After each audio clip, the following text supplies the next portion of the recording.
What's good, ladies and gentlemen? Akulon here, and of course, joined by Rurikon for the brand new, that is episode 1 of Mythic Banter. Yes, you guys remember the Frozen Sodium Throne that me and Rurikon did? The name podcast was too long, bro. Yeah. It was too long. Even saying it now, I'm like, why did we ever say that that was a good name for a show?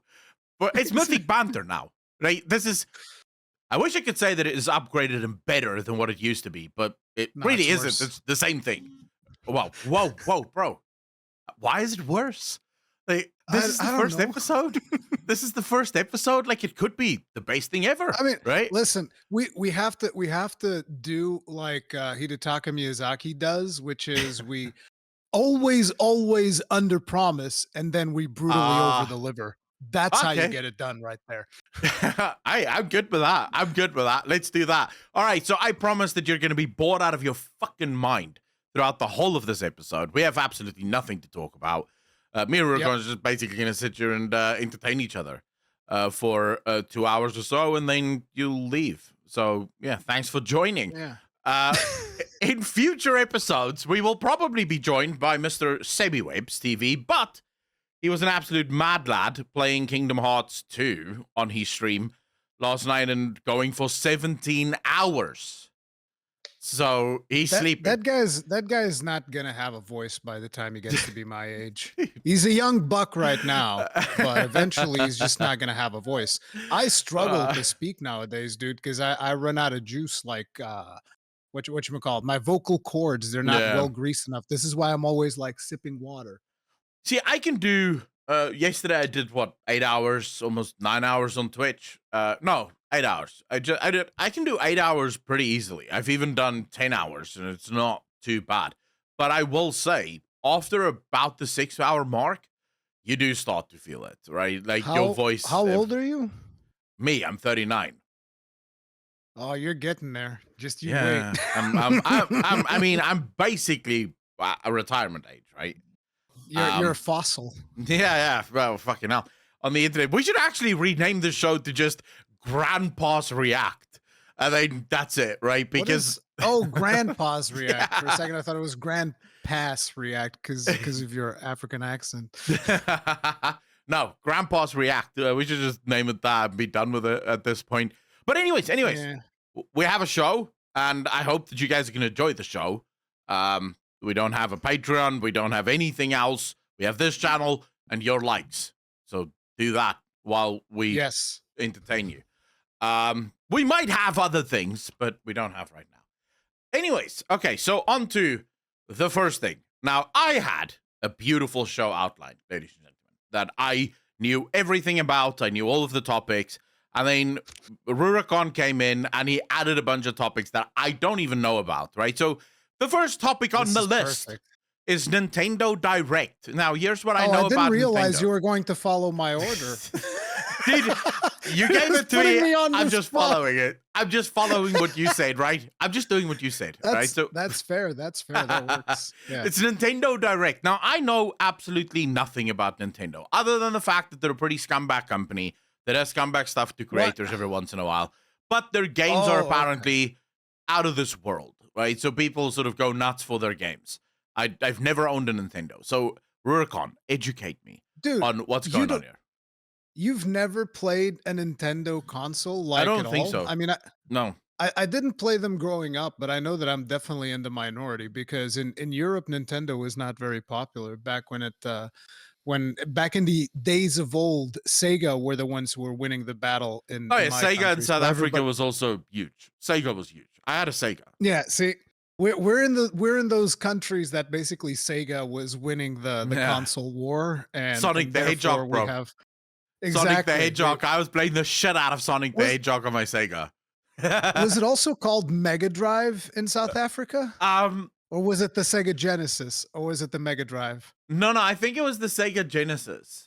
I can't remember if it was called Mega Drive. It was only in Europe then that they were like, nah, in Europe it's gonna be the Mega Drive. It's literally the same console. It just has a different name. And I think it also looked different. Like the box was different, but it was the same thing. It's super weird. And people wonder why the gaming crash happened of the 1980s. There was some strange stuff. Yeah. But I guess I can run through the announcements during the Nintendo Direct for people that are into Yeah, Nintendo please. stuff, which I happen to be into some Nintendo games, not all, but like Mhm. one of the things that kicked off the show was Mario and Luigi Brothership. I guess they didn't want to call it Brotherhood because it would sound like Assassin's Creed. All But this right. is like a long running franchise for Nintendo or something because people were super hyped. I never played this game, but people were giga hyped about it, and it looked like it was fun. I mean, And then I just want to go ahead. point out one thing. Sorry. When Nintendo fans get super excited for something, I don't put a lot of stock into that because they get like one Hey, game every 5 fucking years, right? So, and then that game is what, ridden to death. Pokemon Go, bro, is still like a game that dude? people play. And it's how many years now? Pokemon Go wasn't even made by Nintendo. Pokemon is Nintendo. That's all I know. Or I think. Yeah, I but don't know. Pokemon is Well, Nintendo, there you but go. Pokemon Go is not made by Nintendo at all. It was actually funny because when Pokemon Go came Yeah. out, Nintendo stock shot up, and Hmm. Nintendo made an announcement saying, "Hey, we didn't make this game." Yeah, but they still got paid for it, no? I mean, yeah, they got some money out of it, but like So Pokemon Go basically, is for all, it's a Game Freak thing. so No, not basically, Game Freak. What are they called? I don't know. Uh Niantic. Niantic. Yeah, I don't like those guys. I'm not a big I fan. don't know who Niantic is either. But so basically, the most famous Nintendo game on the planet wasn't even made by Nintendo. This company can die, bro. Like, who That's cares? not the most famous game on the planet, bro. Everybody It's the one knows I Super know Mario. about. Don't It's the one I know about, right? because you're a normie, dude. When it comes to Nintendo, you're a normie. Like, Yeah. but If anyway, normie means normal so person that doesn't play Nintendo because he doesn't like wasting his money, absolutely, dude, I you're will wear that like a badge of honor. alienating like at least 30% of the gaming audience straight Nah. off the bat. Nintendo viewers are Now stupid. listen, They won't even know. what the hell? I'm not. I don't make the Okay, rules, listen. bro. I don't make the rules. I just. Mario and Luigi Brothership. That was one of the things that were announced. Then they announced some other stuff like the champion World Championship edition. This is like some super retro thing. I don't Hmm. really know anything about it. Fairy Tale 2, which is a Koei Tecmo game. I don't care that much. But then there was an interesting one, which is Fantasian. Now, Fantasian, do you know what Fantasian is? This is a Hmm. game that Apple paid the original creator of the Final Fantasy series, Hironobu Sakaguchi. Hmm. They paid him money so that he would make a game exclusive to Apple Arcade.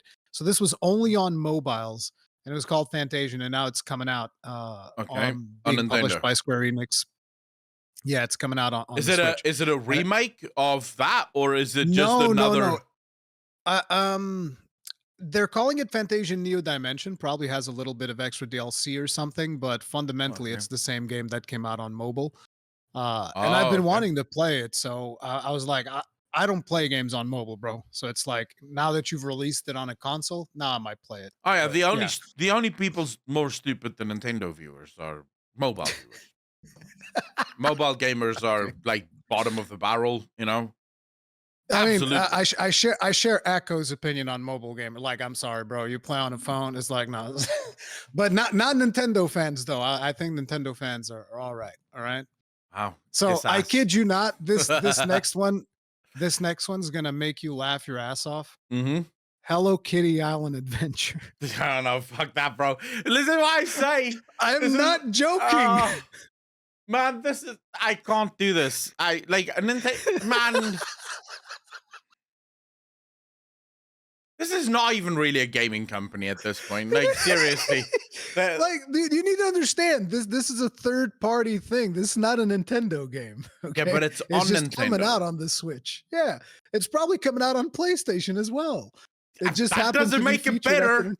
PlayStation is just as shit as it's Nintendo. probably it's probably coming out on PC too.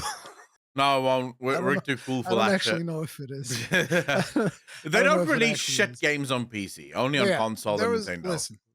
That was a bunch of more stuff announced. Like apparently there's new things happening in Among Us. Among Us. Man, that I can't believe I genuinely that was a super fun game, and the concept was crazy cool at the time. But is anyone still playing that game? Oh yeah, it's super popular, dude. It's the kids. The Oh kids love it. wow. So I have to Boomer ask you a moment, I question, bro. guess. Yeah, yeah. What is it with all these farming games? Because they also announced a bunch of farming games, and I feel like every single show at the Summer Game Fest this year had a bunch of farming games on it. Yeah. What's Do you play farming games? I played Farm Manager. When was this? Like a few weeks ago on stream. We had a good amount of time, like 3 days almost of playing Farm Manager. And then I got super bored once I hacked the system, and it was like, oh, I'm just printing money at this point. But I think it's the gaming industry always goes through these cycles, and I Yeah. think um I personally, like, if we want to go super fucking psychological, sort of deep dive into the psyche of humans, I really do think that farming games represent that sort of freedom, that sort of going out into nature, being one with nature, sort of being part of nature. And I do think that a lot of people are stuck at home pretty much all the time, either working from home or, working in an office all day, and games like this sort of represents that yearning that they have, right? So I was saying this yesterday on stream. I'm playing a game now called Farthest Frontier. Have you ever seen it? Nope. It's like a city builder, right? Colony sim city builder kind of game. And the whole premise of the game is a bunch of peasants lived under these lords that were super evil and just kept taxing the shit out of them. And they decided, well, screw it, we're gonna go live on our own, do our own thing. And you were chosen as sort of like the leader of this little pack. And then you have to sort of build farms and build up and sort of survive in this new world, the frontier as it is. And I said to my chat, I was like, dude, this game speaks to me on like an inner level. There's a part of me that wants that adventure, and I'm kind of sad that the whole of the earth has already been explored, and there's nowhere you Yeah. can go to set up a new town, set up a new civilization, and sort of start from scratch.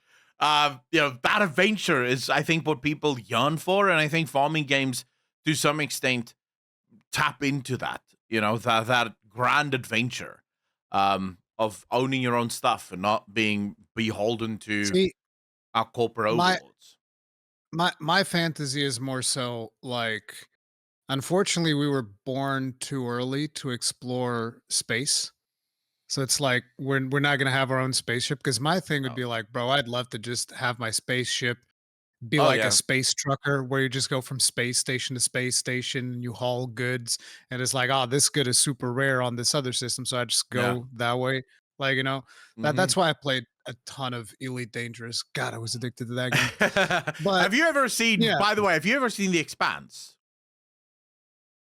I think I saw the first season like years ago, but I barely Oh, remember it. But I've bro. heard very good things. Yeah. If you're into space stuff, because I'm like Yeah, I you, need I to would watch love. that. You need to watch The Expanse. It's gonna Yeah. blow your dick off, bro. Like, seriously.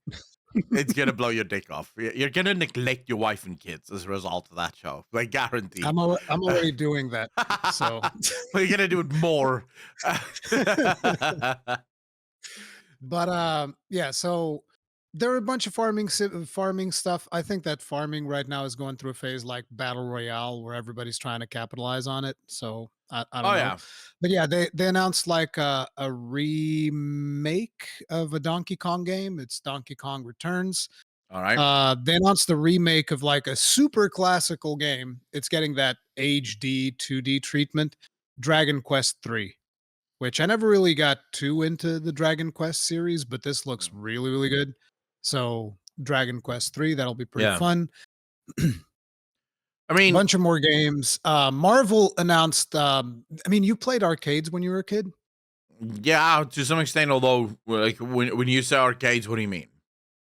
I mean, like those Marvel versus Capcom games where you put like the quarters in? Oh yeah, yeah, yeah, yeah. I played those. Yeah, Yeah. they announced like they're doing a collection of all of these old Oh. arcade games. They're putting that on the Switch as well as PlayStation. I don't know if I think it's coming to PC as well. The only ones that are getting Mhm. the shaft is Xbox. So Xbox people are pretty upset about that. But Yeah. I mean, I think so. This actually is something that we probably, like. It was actually supposed to be later on, but we can probably discuss this because you just brought it up. Xbox, right? Xbox, PlayStation, PC, Nintendo, the versus thing. Um, I don't know if you've noticed this, and I'll throw this out there, and then you can tell me if you think I'm just misreading the situation or whatever.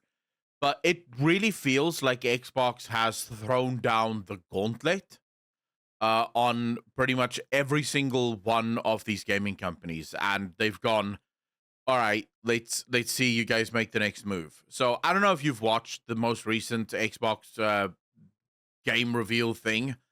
Are you kidding me? Of course I did. Friggin' Doom with a shield, bro. Dude, So good. I need to be honest with you. So I didn't watch it live because usually when I watch these things live, they turn out to be the most boring shit in the fucking universe.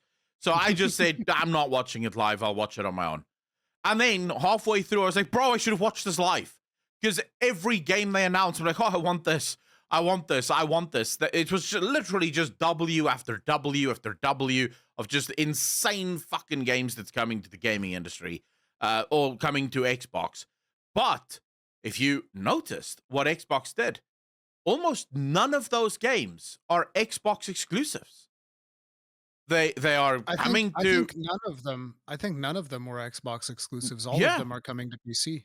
Yeah, Yeah, well, PC is. I sort of always view PC as just an as part of Xbox. Okay, yeah, so a lot of them also are coming to like PlayStation 5. Yeah. PlayStation. Yeah, so Xbox, in my opinion, is finally waking up and realizing that the console war has always been the most stupid thing that could exist.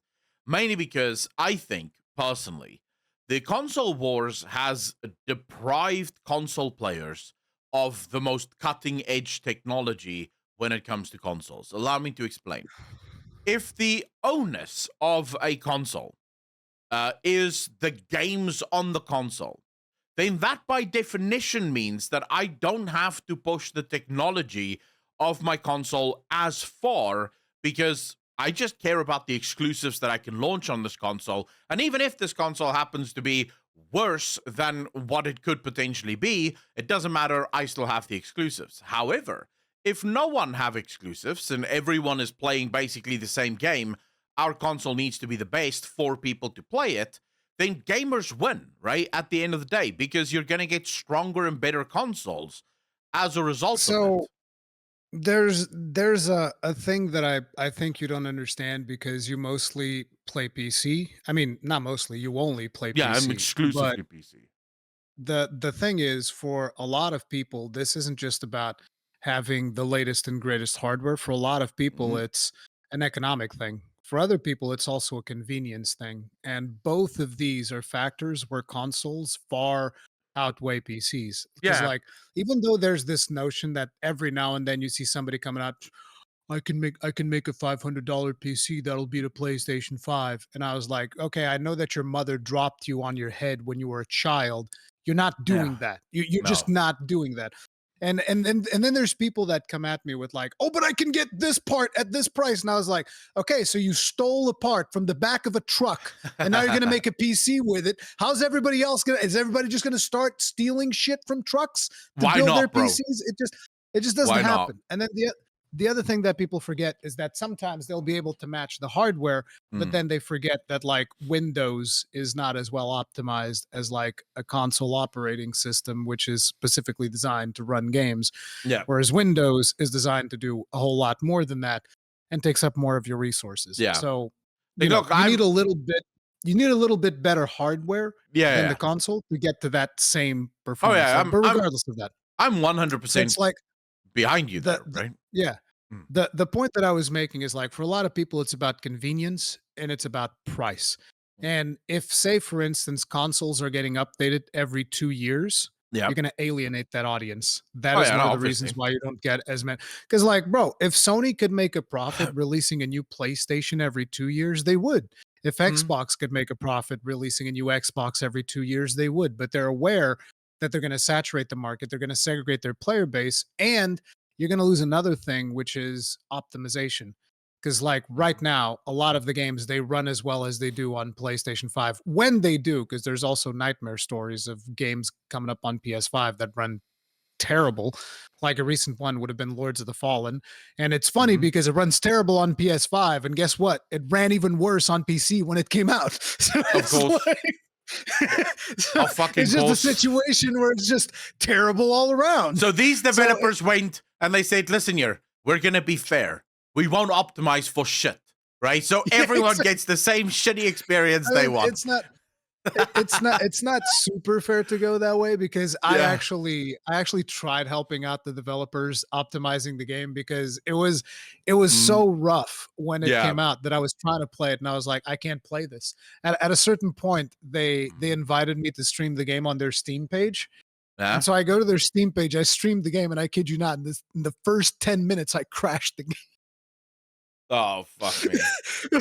just, which Fuck is like, me. I'm like, oh no. Oh, man.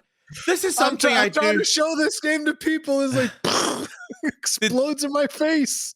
But this is something I do want to bring up. You just mentioned something really important. I realize for the viewers out there, we're jumping between topics. And This to is the gonna make chapters a nightmare. Yeah, to the editor, I'm sorry. You just have to I'm fucking not. deal with it. Um, you just have to deal with this. But yeah, let's very quickly fucking talk about game optimization, and I don't just mean performance optimizations, right? Because I understand the performance optimization thing. I think PC gamers are sort of high if they expect games to be fully optimized for PC day one. The reason you're high is because you don't understand how programming works. You don't understand that every line of code has to work with every single possible variation of hardware that can exist on a PC. So you might say, well, I have the exact same speed of RAM as my friend. Yeah, but do you have the same make? Is it exactly the same timings? Because if you have a 35 Dude, CL and your friend no, has a 33 CL, that's going to interfere. It's going to mean that. I can just throw another wrench at you. What about Hmm? the bus on your motherboard? Well, yeah, you have Oh you have no. so much shit. You have so much shit that Yeah. gaming companies have to contend with when it comes to PC optimization. That to expect that is impossible. But I'm not even talking about that, right? I'm talking about just general optimization of video games. This is a giant problem to me. You know, the amount of games that I will play nowadays where I'm playing it and I think to myself, I'll look at the menu, I'll be like, who thought this was a good menu? Like the layout sucks. Everything sucks. The naming doesn't work well. Things aren't in the same place. Or I'll look at the UI and I'll be like, dude, how is this UI intuitive? Like I have to this doesn't make sense. And there's so many games that comes out today that just have these sort of random shit that I go, wait, but why? You could have done this so much better in literally any other fucking way than what you decided to go do with it. You know, and then I look at games like, for example, Mana Lords. I don't know if you've played that, but No. Mana Lords is a game that was made by a guy that literally just wanted to make a city builder, right? And Yeah, I know of the game, yeah. yeah, and I'll be honest with you, the amount of stuff that that guy thought about while making this game, the amount of depth that this guy tried to apply to the game shows that this is a guy that actually play these games, right? You can tell he actually plays these games in his free time. He's not just there making a game because he wants to make a game. He's there because this is the game that he wants to play. And I get the sense from AAA companies that that is just not the case. The overwhelming majority of people that work on these AAA games either are not gamers, one, or if they are gamers, they're not necessarily the gamers of that specific genre of game. So they are forced to make this game because the company wants to make this game because there's a bunch of money to be made in this genre, but it's not the genre they play. And I feel like if you're going to be a developer on a genre of game that you're not personally passionate about, I can't see how you're going to do a good job. Because Oh yeah, 100%. it's by playing these games that you start to go, wait a second. So Pal World is a great example for me of a survival game that was clearly made, at least by someone that plays a lot of survival games. Because you can tell they looked at all of the boring shit of survival games and just removed it, right? Just Yeah, they said, just got rid of it. yeah, just said, wait, who wants to fucking chop wood in the end game of a game? Like, that's bullshit, right? And who wants to chop, like, mine ore in the end game? That's bullshit. Let's just automate that, right? Let's just, you do it in the early game, but then you eventually build a camp, and your pets, your pals, just start doing it for you. So, what's your take on this? Do you think that there's some validity to this, or do you think that most games are still fine? Because I'll be honest with you, it's sort of like all of these Dark Soul clones that we keep seeing, right? Every fucking year, there's some or other Dark Soul clone. And the one thing about most of these Dark Soul clones is that it is an insult to Dark Souls to call them Dark Soul clones, or to even call them Dark Soul light, because the overwhelming majority of them clearly don't understand what makes a Dark Souls game a Dark Souls game. Like, they clearly don't understand the difficulty of making a game like this work. It's a strange one because I end up liking some Souls-like games, but I Yeah. definitely don't like all of them. But there's like two topics here, right? One of the things that you brought up is the passion. And Hmm. I do feel like we get a lot of video games where I start playing them and I'll just go like, okay, you guys had no passion whatsoever for what you're doing here. And you can usually identify that when you look at some of the animations in the game, some of the systems in the game. It just feels like it's something that somebody made to kind of like get you to play it, Yeah. or maybe they were pressured by some higher up and they Hmm. removed like a lot of the things that were interesting about the game in favor of, I don't know, engagement or whatever, right? So there's a Yeah. bunch of different aspects to that. So this is one of the reasons why usually I'll play a game and I'll be like, okay, this one's cool because there's passion in this game. Pal World, I definitely feel like there was passion in there. Oh yeah. And there's been a bunch of other games this year that have come out that also have a ton of passion. But there's also a Yeah. bunch of stuff that comes out that I look at and I was like, nah, nah. And Mm. when it comes to Dark Souls clones, the thing that a lot of people end up missing is that everybody buys into the hype of some of the marketing that Bandai Namco has done in the past, which is like, these are the hardest games of all time. And I Yeah. look at it and I'm like, once you understand, and again, it's not about the difficulty, it's about once you understand Mm. the mechanics of Dark Souls, it's one of the easiest games to play in your whole life. It is Yeah. so incredibly easy. The thing is, a lot of people go into the game and they don't know how blocking works. Yeah. They don't know, like, oh, I can't just hold my block up all the time. I'm supposed to let it go down so that my stamina recovers and then I put the block up again. Yeah. And just understanding this concept of letting your guard down to recover stamina and start blocking again, Hmm. this is like a revolutionary concept for a lot of people because they just Yeah. sit there and they hold on to their shield while the enemy is scratching their nutsack, and then their stamina is not recovering, and then they get rocked. So Mm. the thing is, the concept of Dark Souls games, the main motivation behind these games, it's not difficulty, and this is something that has been repeatedly confirmed by the maker Hidetaka Miyazaki and his team. Yeah. The concept is overcoming adversity. So it's like, I'm going to put something in front of you Yeah. that's going to feel hard because you don't know how to do it. But Mm. once you know how to do it, you're going to see that it's not that hard and it's going to feel great because you've overcome adversity. And that is the core principle of Souls, is Yeah. overcoming adversity. And a lot of the developers that come Through the in power of trying to do friendship, right? Souls like, Through the power of friendship, right?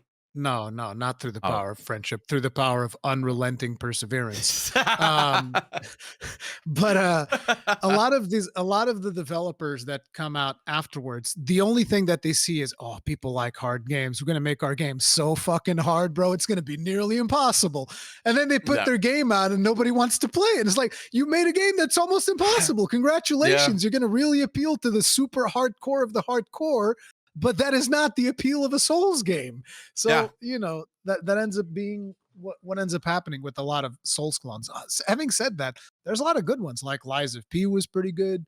Yeah. I played Lies of The P. Neo I thought it series was is pretty. usually good. Yeah, yeah. Lies of P is awesome. So Yeah. even though I have a love hate relationship with that game, but but yeah. So that's like the passion side of it. And then Hmm. when it comes to the optimization side that we were also talking about, I feel like one of the other problems that we have Wait, in wait, the wait, wait, wait. industry right Sorry, now. sorry, sorry. Go ahead. Sorry to interrupt you, but I do, before you go to the optimization side Yeah, of yeah, things, yeah, yeah, yeah. I want to Go add ahead. something because you set me on the path of this game, right? I wasn't going to play this game, but I played it because of you. And this game, What game? I'll get there. Bro, I'm blue balling you a little, right? I'm just sort of, Oh, okay. I'm leading you on, I'm getting you ready. I'll drop the name in a Okay. second. But this game blew my mind wide open on something that is so fucking missed in today's gaming, which is intuitive game design. The concept of I don't have to show you where you can climb onto this building, or I don't have to show you where you might be able to do this or how you might be able to do this. What if if you think you can do it, maybe try and see if it can fucking work. And that's Dragon's Dogma 2. Right? That game. Oh, Dragon's Dogma. I thought you were gonna shoot for Elden Ring, but then I was like, yeah, Dragon's No. Dogma 2, dude. Yeah, That game's bro. so Like good. that game, it doesn't show you, oh, there's a ledge that you could potentially grab onto. If you see a thing and you go, I think I can fucking reach that, then try. Maybe your character grabs onto it, right? And then you go up. If you're fighting bosses and shit in that game, if you think to yourself, I wonder if this can work, well, give it a go. It may actually just work because the developers, I don't know how the hell, like, I don't want to see the code of Dragon's Dogma 2 because I think the code is a fucking mess to understand. It's not a mess because it runs pretty fucking well, actually, given how large it is and how beautiful it looks. It's got performance issues. Yeah. It But I does. mean, it does what it needs to do fairly well, right? But one of the things that just blew my dick off about this game is that intuitive design phenomena, where it doesn't tell you, oh, you can do this combo on the Cyclops. Well, you can just try to do a combo and see how that plays out. It also doesn't tell you if you hit it in the eye, you do extra damage. It should be intuitive, right? It has a giant, big Yep. fucking eye. If you hit it there, it's probably going to do a little bit more damage there. Like, that's something that's so missing from video games today. And I feel like, again, it boils down to what I said at the start. It's because these developers don't play it themselves. So when you bring up these Dark Soul clones are just hard, it's because the developers never actually played Dark Souls, right? Because I told you about my Dark Souls experiences, and while they're not that long or that storied, the first thing I figured out in Elden Ring, and this was literally on Tree Sentinel, and it took me like 10 minutes to realize, wait a second, this guy has very clear animations before he does certain things. And if Telegraphs. if I pay attention to his animations, I can react to those. But for that to happen, I can't just balls to the wall swing my fucking sword at him because you're going to be caught in the middle of an animation when he hits you in the fucking dick. So don't try to overextend your advantages. Hit once or twice and then move, right? It's like a stick and move kind of boxing match. It's like, Yep. I stick you a couple of times and then I move and then I move and then I stick you again. You figure that out and you go, oh, wait, this game is really not that hard. It's more about being patient and reacting to what the boss wants to do to you. Anyways, you wanted to talk about the performance issues, so The optimization of stuff. I think yeah. that one of the problems that we have right now in the industry, and this is something that sometimes bothers me, Mhm. which is everybody believes that everything needs to be Unreal Engine 5. Yeah. And then like I see Unreal Engine 5 games coming out and I'm just like, okay, look, I get it. You're trying to push all of the visuals. Like a good example would be Lords of the Fallen, like we brought it up, Yeah. because it felt to me like Lords of the Fallen, the artists went like, "Oh my god, there's this cool special effect in Unreal Engine 5. I'm going to use that." And then they come up on another one and they're like, "I'm going to use that one too." And that one too. And you get to a point where there's just so many particles on screen Oh and yeah. I'm just like, I can barely understand what is going on in this game. There's too much happening because you guys just grabbed the entire suite of special effects from UE5 and you put Yeah. all of them it at the same time on the screen. Yeah. And it's like and I feel like a lot of developers get really lured in by the shiny things that you can do in Unreal Engine 5, and that ends up becoming a problem. So, for Yeah. instance, Lords of the Fallen came out. The optimization was trash. I believe that now they've actually fixed a lot of the stuff and they've added a bunch of features to the game because that team is actually really talented. Like they were fixing the game in real time super fast. I feel like they were probably pressured by their publisher or something to release the game when they did. Mhm. But, so I feel like that is another one of the problems is the overly standardization of UE5 because UE5 itself doesn't feel particularly well optimized. Like a lot of the games Yeah. that I've played that feature UE5 are actually very problematic. Yeah. Another game that I've played of Unreal Engine somewhat recently was Stellar Blade. And Stellar Blade was actually really good. It was Okay. very well optimized. It was only on PlayStation, but I think Yeah. there's a PC version coming out later. But it was very well optimized, played really, really well. And I was like, okay, so why is this Unreal Engine game playing well? Because it was Unreal 4. Not All right. everything Yeah. needs to be Unreal 5. So like they just grabbed Unreal 4 because it was like, okay, look, this Unreal 5 stuff, there's too many things and there's a lot of instability. We're gonna grab UE4 and boom, Bob's your uncle. And they did it that way. And another thing that happened was I don't know if you saw when Armored Core 6 came out, but Armored Yeah. Core 6 came out, and it's would you say from what you've seen, it's a good looking game, right? Yeah. Looks like a Yeah, beautiful game. visually. Yeah. Yeah. So visually, it looked good. It didn't look like the most impressive game of all times, but it looked good. Yeah. And the guys from Fextra Life come out and they were like, "Ah, From Software needs to drop their engine. They need to do it in Unreal Engine 5." And I was like, "Bro, not everything needs to be fucking Unreal. The reason Armored Core 6 runs as well as it does is because the Mm. developers know the engine and they can keep that thing fucking silky smooth, running Yeah. super nice. It's Yep. it's not about like using UE5 for everything. And I feel like a lot of developers have fell into that trap of just no, we need to use UE5 because that's the new standard. And a lot of Yeah. the times that ends up in games that are severely underbaked, and then publishers start uh, you know, pushing them to release the game, and then stuff like that ends up Yeah. happening. But I think yeah. the other problem also is and wow, I feel so sorry for the editor. She's gonna fucking jump all over the place on this one. There it is. But I feel like the other problem with that specifically is also there's this push in gaming now to your game has to have the most realistic graphics the world has ever seen, or else gamers won't play it, right? Or you have to have all of these famous actors in the game, or else gamers will not play it. And the voice acting has to be done by Keanu Reeves, or else gamers will not play it. And then you go, well, what about all of these other fucking games that keep coming out that keeps blowing the dick off of AAA, and they don't have any of that, right? They're not the most like Palworld isn't the most visually stunning video game in terms of like realistic graphics. It looks beautiful because it has soul, right? It has its own style that it plays with, and that makes it look very, very beautiful. It's like gaming has become this sort of race to the top, right? Of who can make the most visually commanding and demanding game in the history of gaming. When gamers are literally out here fucking playing Palworld, and having the time of Yeah. their lives. Playing Mana Lords. No, I'm not saying the graphics of Mana Lords is bad, but it's not fucking groundbreaking, right? It's not like this is the greatest graphics you've ever seen in your life. But gamers are playing it because it's really fun. And that's really all gamers are looking for. Just give us a really fun game to play, and we'll have the time of our lives. Like, boys, World of Warcraft, Final Fantasy, these games are successful not because their graphics are the greatest graphics in the history of the world. It's because they provide people with a fantasy that they can enjoy to play through. You know? It's another aspect that I feel is often overlooked in the chase of hyper realism, which Mm. is art style. Art style Yeah. carries games far more Oh yeah. than visual fidelity ever will.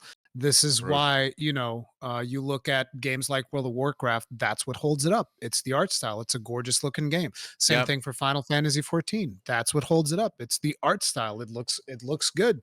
And there's plenty of other ones. Like I recently sent you that key to that game, Wayfinder. Yeah. That game, the like art I style like the wise, graphics. is absolutely gorgeous. But Oh like from a yeah. visual fidelity standpoint, it's not that impressive. It really No. isn't.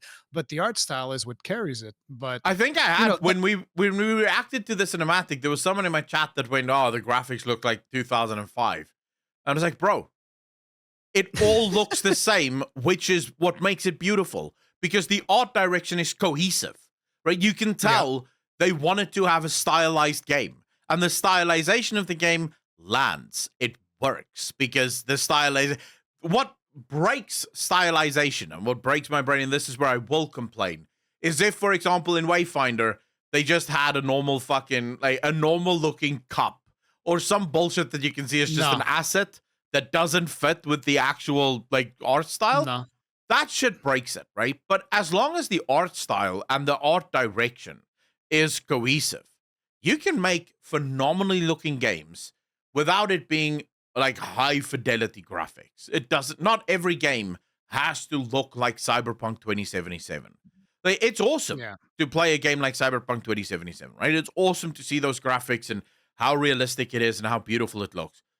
But yeah, time and place, right? I don't need every game to look like this. It works for Cyberpunk, but I don't want Elden Ring to follow the same fucking mantra. Like, I don't want Elden Ring to look as crisp as Cyberpunk 2077 because Elden Ring looks amazing in its own right, you know? For what it needs to do and how its graphics work. It fits the genre, it fits the world, it fits everything that I need it to do. So I'm happy with it. And I feel like a lot of people just don't. It's an art style. Yeah, It's an art style thing. So yeah, I'm gonna take us in a direction to wrap up some of the topics. Because like we jumped off of Nintendo. I was saving the best games for last, and then we never talked about them. All right. So very quickly, let's go back. Yeah. And then in the Nintendo Direct, they also announced the new Zelda game, and this is an interesting one because you are not a connoisseur. What do you know about the Zelda games? Who is the protagonist of Zelda games? Is it Link? Ah, you're not one of those people that's like, oh yeah, I played as Zelda in the Zelda game. No, but I think it's Link or some shit like it's that. Link. Yes, it's Link. And so Nintendo made a Legend of Zelda game where you actually play as Zelda. You don't play as Link, you play as Zelda. Wow. And we all instinctually said, well, then it should be called The Legend of Link. Well, yeah, why not? Because in the Legend of Zelda games, you play as Link trying to save Zelda. If you're playing Zelda trying to save Link, it should be called The Legend of Link. But no, that's Legend of Zelda Echoes of Wisdom. But it's an interesting game because Zelda's not going to be running around with a sword killing things. She's got a staff and she summons items and monsters to fight for her. Okay, cool. She's kind of like, a little bit thing. So that was cool. And then the other one is the game that people have been waiting for at this point, I think over, I don't know, has it been 10 years or something? I don't know. It's a ridiculous amount of time, which is Metroid 4. Okay. People... Cool. Because like Metroid Prime 4, you don't know what Metroid Prime is, Akalon? Come on, man. God, I'm so disappointed. No, it looks really good. Metroid Prime 4 is going to be absolutely phenomenal. And yeah, there were a couple of more announcements, but I just wanted to wrap that up with a nice bow tie. That was like the Nintendo Direct. And then unveiling the next thing, which is you were talking about the Xbox stuff, about how Xbox threw the gauntlet at all of these other companies. And to me, the thing about Xbox is that they've been playing the whole game of like, we're not going to have exclusives. And I've always said, I personally, if I had it my way, everybody would play every game and that's it. Right. Yeah. So like every game comes out on every platform and everybody gets to play it. Yeah. But having said that, that's not the world we live in. And to me, it's just like, okay, what game do I want to play? What platform is it on? And I'll play it on that platform. That's the way that I look at it. So it's like, whatever. Some people might call me a hypocrite for that. No, it's just like, I wish everybody could play everything. That's not the case. I'm still going to play the things I want to play. See, but this is where... sorry, to go back to what you said earlier about consoles, and that is it's the convenience of it. It's also the pricing of it. All right, it is true. I fully agree with you. You cannot build a PC that can do the things that a console can do at $500. But the problem with exclusives is that it almost forces you, if you want to play most or all games, you have to buy both consoles, right? And if you want to play Nintendo games, you have to buy 3 consoles. So you have to have a PlayStation, you have to have an Xbox, and you have to have a Nintendo, right? So now you start running into a place where we're getting close to 1,000 $1,500. Now, there you can start building a PC that will not only compete with console, but in some places may actually outperform console. Right? Once we get like not Yeah. modern, not current prices. Current prices are fucking ridiculous. But if we just go back to prior COVID No, even prices, even even in current prices for 1,500 yeah, you should bones, yeah, probably be able to build you something can decent, compete. Yeah. right? Yeah, Yeah. and The that's the where, thing was during the crypto boom, that's when you yeah, couldn't do it because that's GPUs were true. just like, you're crazy. Yeah. I mean, I rarely ever take sponsorships. I took an Nvidia sponsorship during that crypto boom just because I needed a new GPU. You guys are gonna give me a GPU? Yeah, sure. I'll take a sponsorship. Fuck paying Nice. $2,000 for a GPU. Fuck that noise. Nice. But yeah, the thing is, now you are starting to approach a point where I could build a reasonably good PC. It's not going to be top of the line, sure, but it's Yeah, yeah, going to yeah. be fairly mid range, which is perfectly fine for most gamers. And now you can pretty much play everything, right? And you might Not make not make the argument. everything. Well, the problem Because is, that's when you get into the exclusives from the PlayStation and Nintendo side. yeah, but That's when remember, you start hitting those. almost all PlayStation exclusives nowadays do launch eventually on PC, Yep. right? So, and PlayStation has this new push where they're actually doing PlayStation and PC for a lot of games. So That's only live service games. yeah. But I mean, it starts like that. I do think now PlayStation had some bullshit about how they want to get Dude, PC gamers in at the base, but they then the shot DLC they on shot PlayStation. themselves in the foot. They shot themselves in the foot so bad with the Helldivers 2 situation. Have you followed what happened with that? Yeah. I Dude, followed that that show. that was so ridiculous, dude. I was Hmm. like, "What are you doing? This game is literally printing money for you right now." And they just like dropped the grenade on a Friday afternoon. They're just like, "Oh, by the way, you need to get a PSN account right Yeah, now, otherwise fuck off." And people are like, "Wait, what? I yeah, guess we'll just review bomb your game then." And then they just review bombed the game, and the yeah. game has never recovered since. I mean, No, it's it still has like I don't know what the Steam charts of that game are at, but I think last time I checked was like 80,000 concurrents, which is still impressive, but it's nowhere near the like 200,000 or whatever that it had before. Yeah, like the 24-hour peak right now is 53,000 on yeah.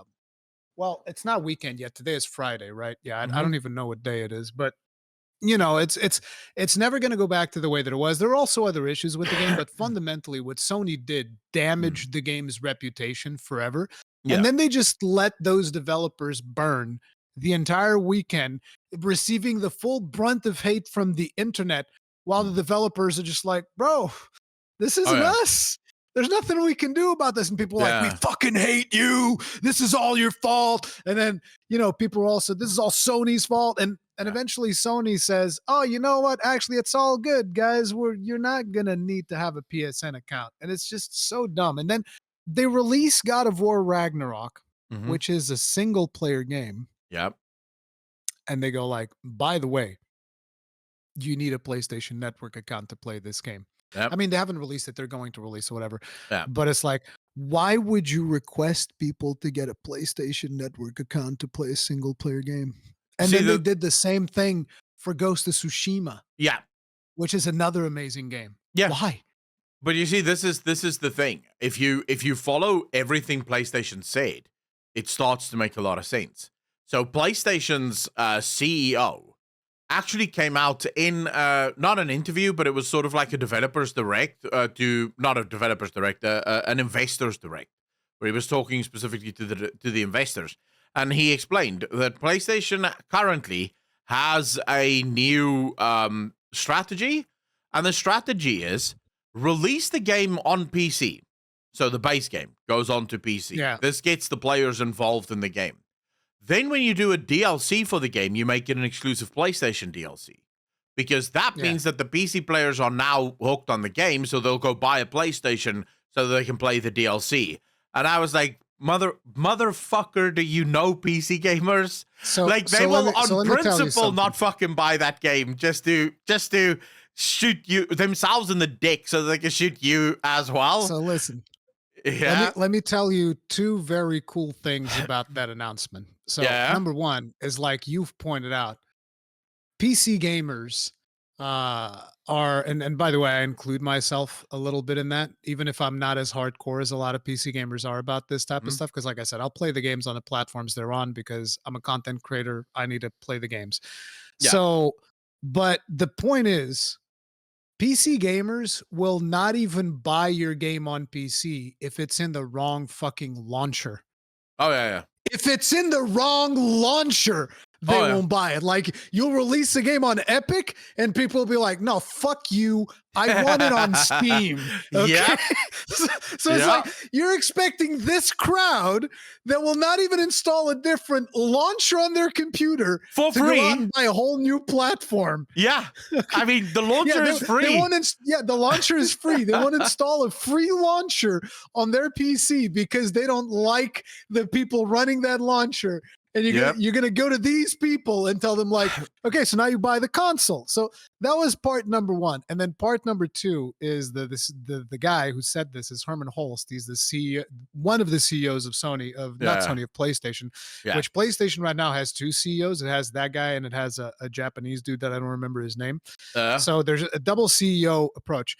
That guy Herman Holst used to just be the head of PlayStation Studios. I think he still is the head of PlayStation Studios, which are like their internal development studios that create their first party games, right? And so he says this with a straight face, Yeah. and then in the next day, you understand how I told you that they released God of War? Yeah. You need to understand, God of War was already on PC. Yeah. God of War 1. Yeah. The God of War that they just announced is the one that you said they wouldn't release, which is the God of War Ragnarok, which is God of War 2. Yeah. So it's like in one announcement, he says, so our plan for the PC platform is we're going to release the first version of the game, and then the second version of the game is going to be exclusive to PlayStation 5. Yeah. And then the next day they announced the second version of the game for PC. And by the way, Horizon Zero Dawn is also another game that Yeah. was on PC. And the sequel has also already been launched on PC, which Yeah. is Horizon Forbidden West. Yeah. So it's like, this doesn't even make sense with what you just said.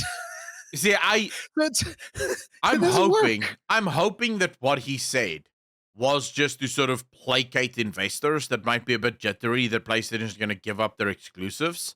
Probably. I'm yeah. hoping that's what he said. Yeah, those are probably going to be the type of people that it's like God of War and God of War Ragnarok. They're saying, okay, so Ragnarok's just a PC version or whatever. Yeah, I mean, it's investors, right? They won't Who gives a shit? understand. Yeah. But I hope that that's what he meant because, yes, you are correct. Like, here's the thing, guys. The age-old adage is that, don't shoot yourself in the foot. Don't cut off your nose to spite your face. Gamers take that to the whole new level. They go, dude, Oh, yeah. I'll blow my dick off just to shoot your toe off. I don't give a fuck, right? You launch a game that I really want to play on Epic? Fuck you. I will not play that game just to punish you for launching that game on the wrong launcher. Like, that's how gamers are on PC, at least. We don't play the exclusive game. We refuse to play the exclusive game. It's pretty wild when it comes to that. So yeah, the PlayStation strategy is completely wrong. And it's the other thing is it just upsets me because games like God of War Ragnarok is a really good game. Ghost of Tsushima is an absolutely phenomenal game that is a million times better probably than the Assassin's Creed that's going to come out later this year.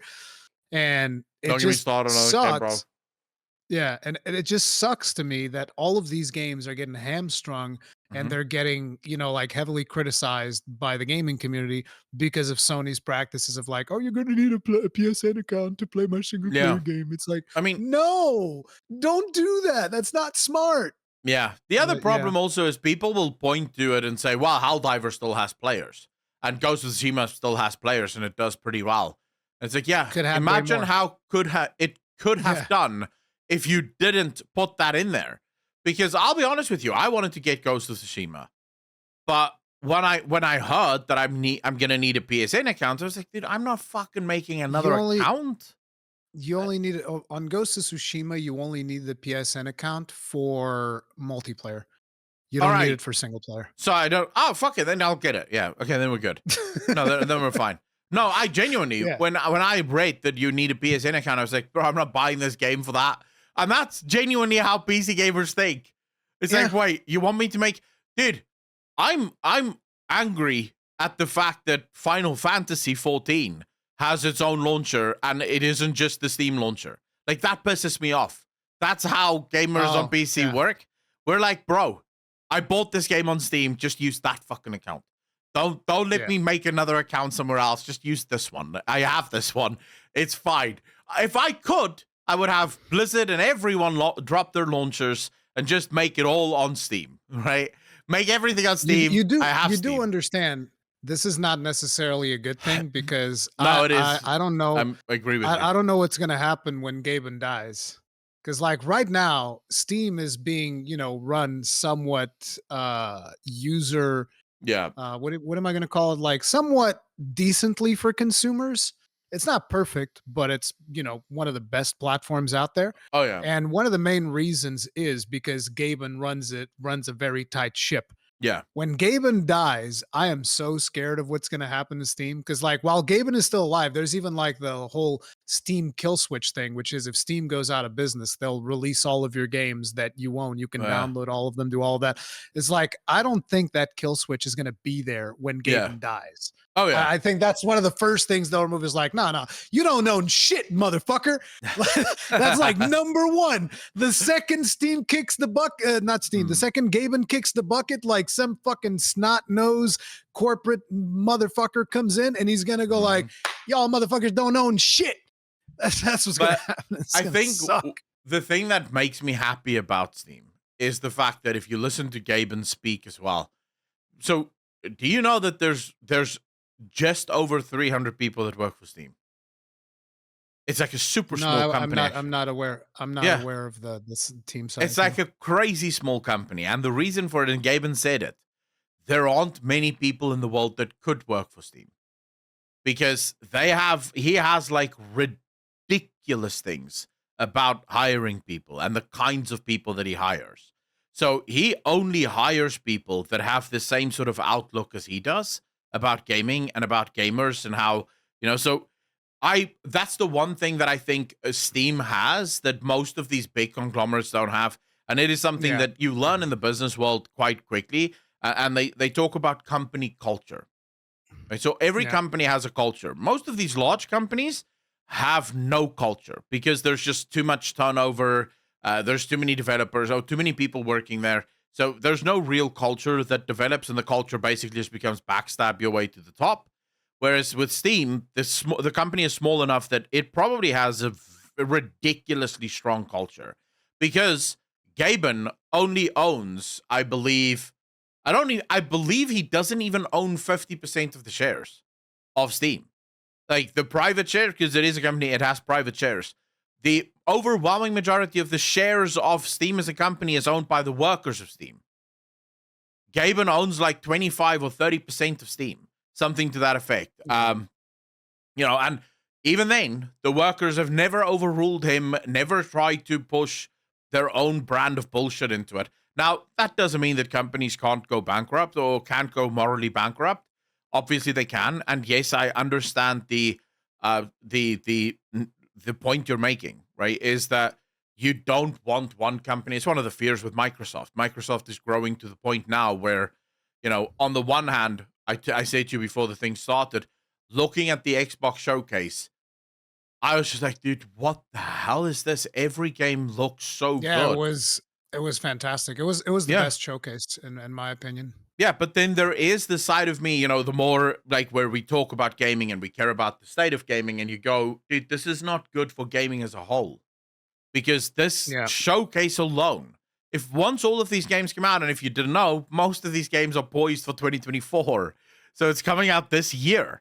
And once all of these games come out, what do you think Xbox's market share looks like? At that point, Xbox is going to own a significant chunk of the market share of PC gaming or of gaming, actually. And it's like the thing about Xbox to kind of like wrap around to that and wrap that topic is like I still don't like for me on a personal level, I still don't like Game Pass as a gamer. It's like I understand that it's like, tremendous value.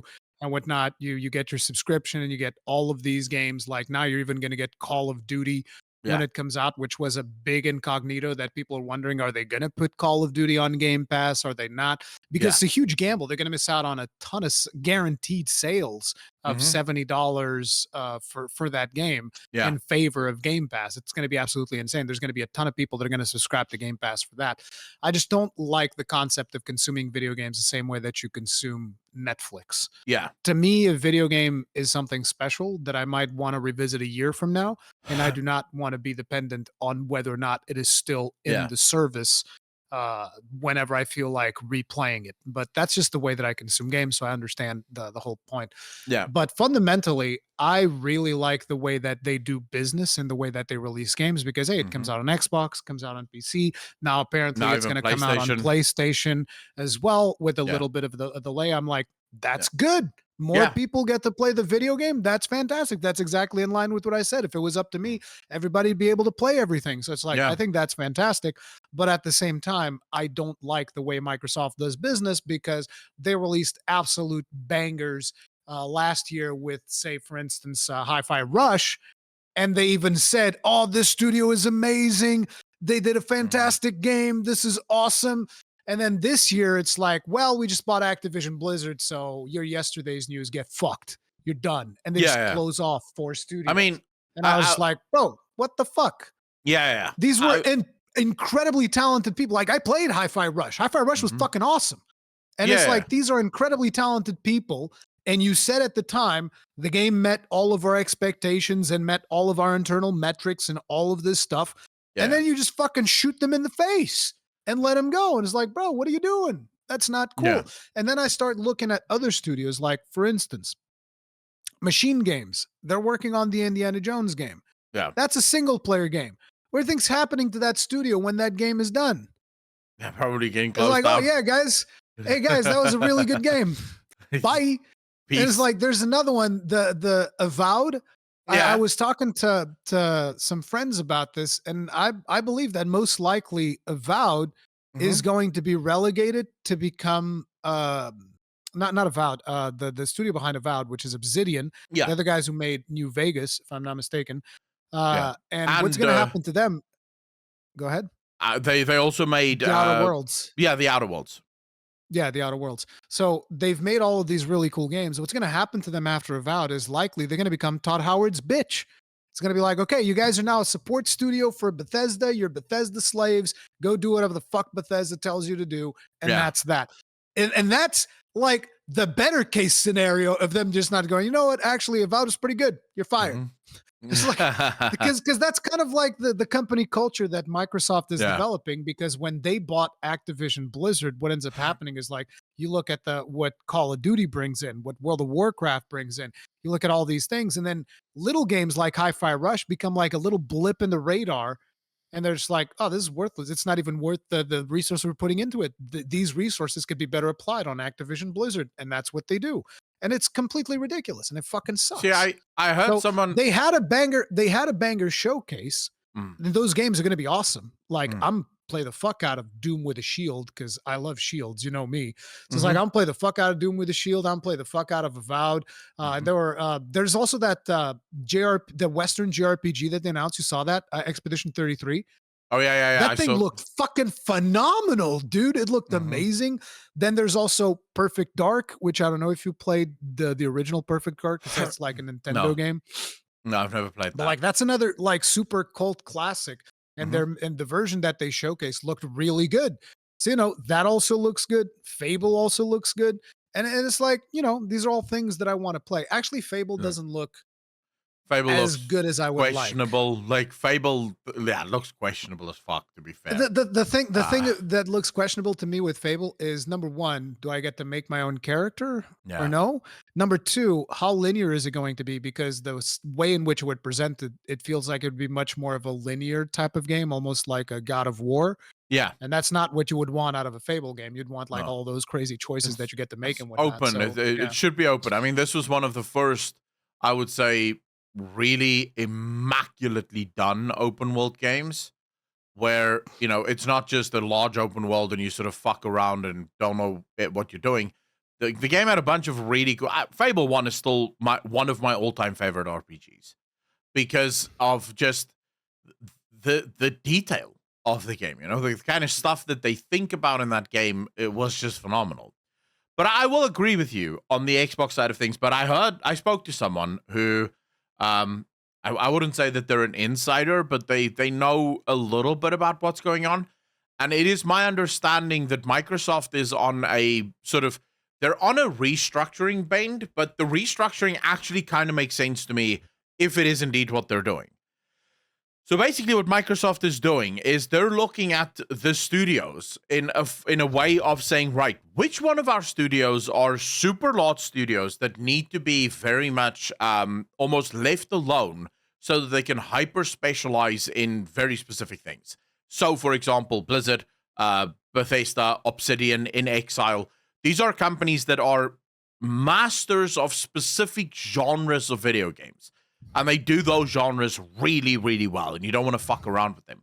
But then all of the other studios so for example, studios like making games like Hi-Fi Rush, they're sort of or sort of incorporating all of those studios or those IPs rather into a single in-house studio, where that studio comprising of say 100 or 200 people can just churn out these sort of much smaller scale, almost indie level games. And you don't have to keep track of 50 different studios making 50 different games. Instead, you have one studio that is making 10 or 15 games per year that is smaller in scope, but still bring in most of the people. Because if you look at a lot of these studios that did get closed down, some layoffs occurred, but some of those people were just reincorporated into other studios. And apparently, Microsoft is sort of slowly but surely doing this, where they're cutting off the fat of the company in order to make it a lot leaner, so that they can have more movability in the future. So rather than having to keep track of 50 different studios, they have just 10 studios, but they still have the same amount of games coming out. And I looked at that and I said, okay, it sucks that people are losing their jobs, right? It does suck. No one likes to hear that. But you also have to understand from a company perspective, if you have to cut, say, 1,000 employees now in order to save 10,000 employees' jobs 2 years from now, then maybe that's not the worst decision in the world, you know? The problem that I have with that is that you end up having situations where then the developers, not the developers, but like the higher ups at those companies still rake in loads and loads of bonuses, Oh, which yeah, yeah. absolutely fucking sucks. So, like for instance, we recently had a news story this week where I think it was a guy from PC Gamer was in an interview with Hidetaka Miyazaki, who is, Mhm. for those of you that don't know, the guy behind Dark Souls, Elden Yeah. Ring, those games, right? And he, because Miyazaki is now the CEO of From Software, he has been for a couple of years. They asked him, "Hey, with this climate of layoffs and stuff, like what is happening? What are you doing?" And he's like, "Yeah, I think it fucking sucks. And Mhm. as long as I'm in charge of From Software, I will do my damnness so that none of this ever happens. I would rather take." It wasn't exactly said like this, but it was implied because he quoted Iwata, Mhm. Satoru Iwata from Nintendo, when he took the pay cuts to prevent his people from getting laid off. He basically quoted that as like, Yeah. this is probably what we'll end up doing before we let people go. I'm not saying that there's no way we're not letting people go because we don't know the future, but as far as I can prevent stuff like that from happening, I'm going to do that. And then in the same week, you get an article from Electronic Arts, who also fired a bunch of people throughout this year and last year, Mhm. wherein their executives just pocketed 60 fucking $1 million. Yeah. No, no, I'm with you Yeah. there, right? You have I was Larian like, Studios I'm just gonna also. pocket these, like, as we close all of these studios and put all Mhm. these people in the fucking street.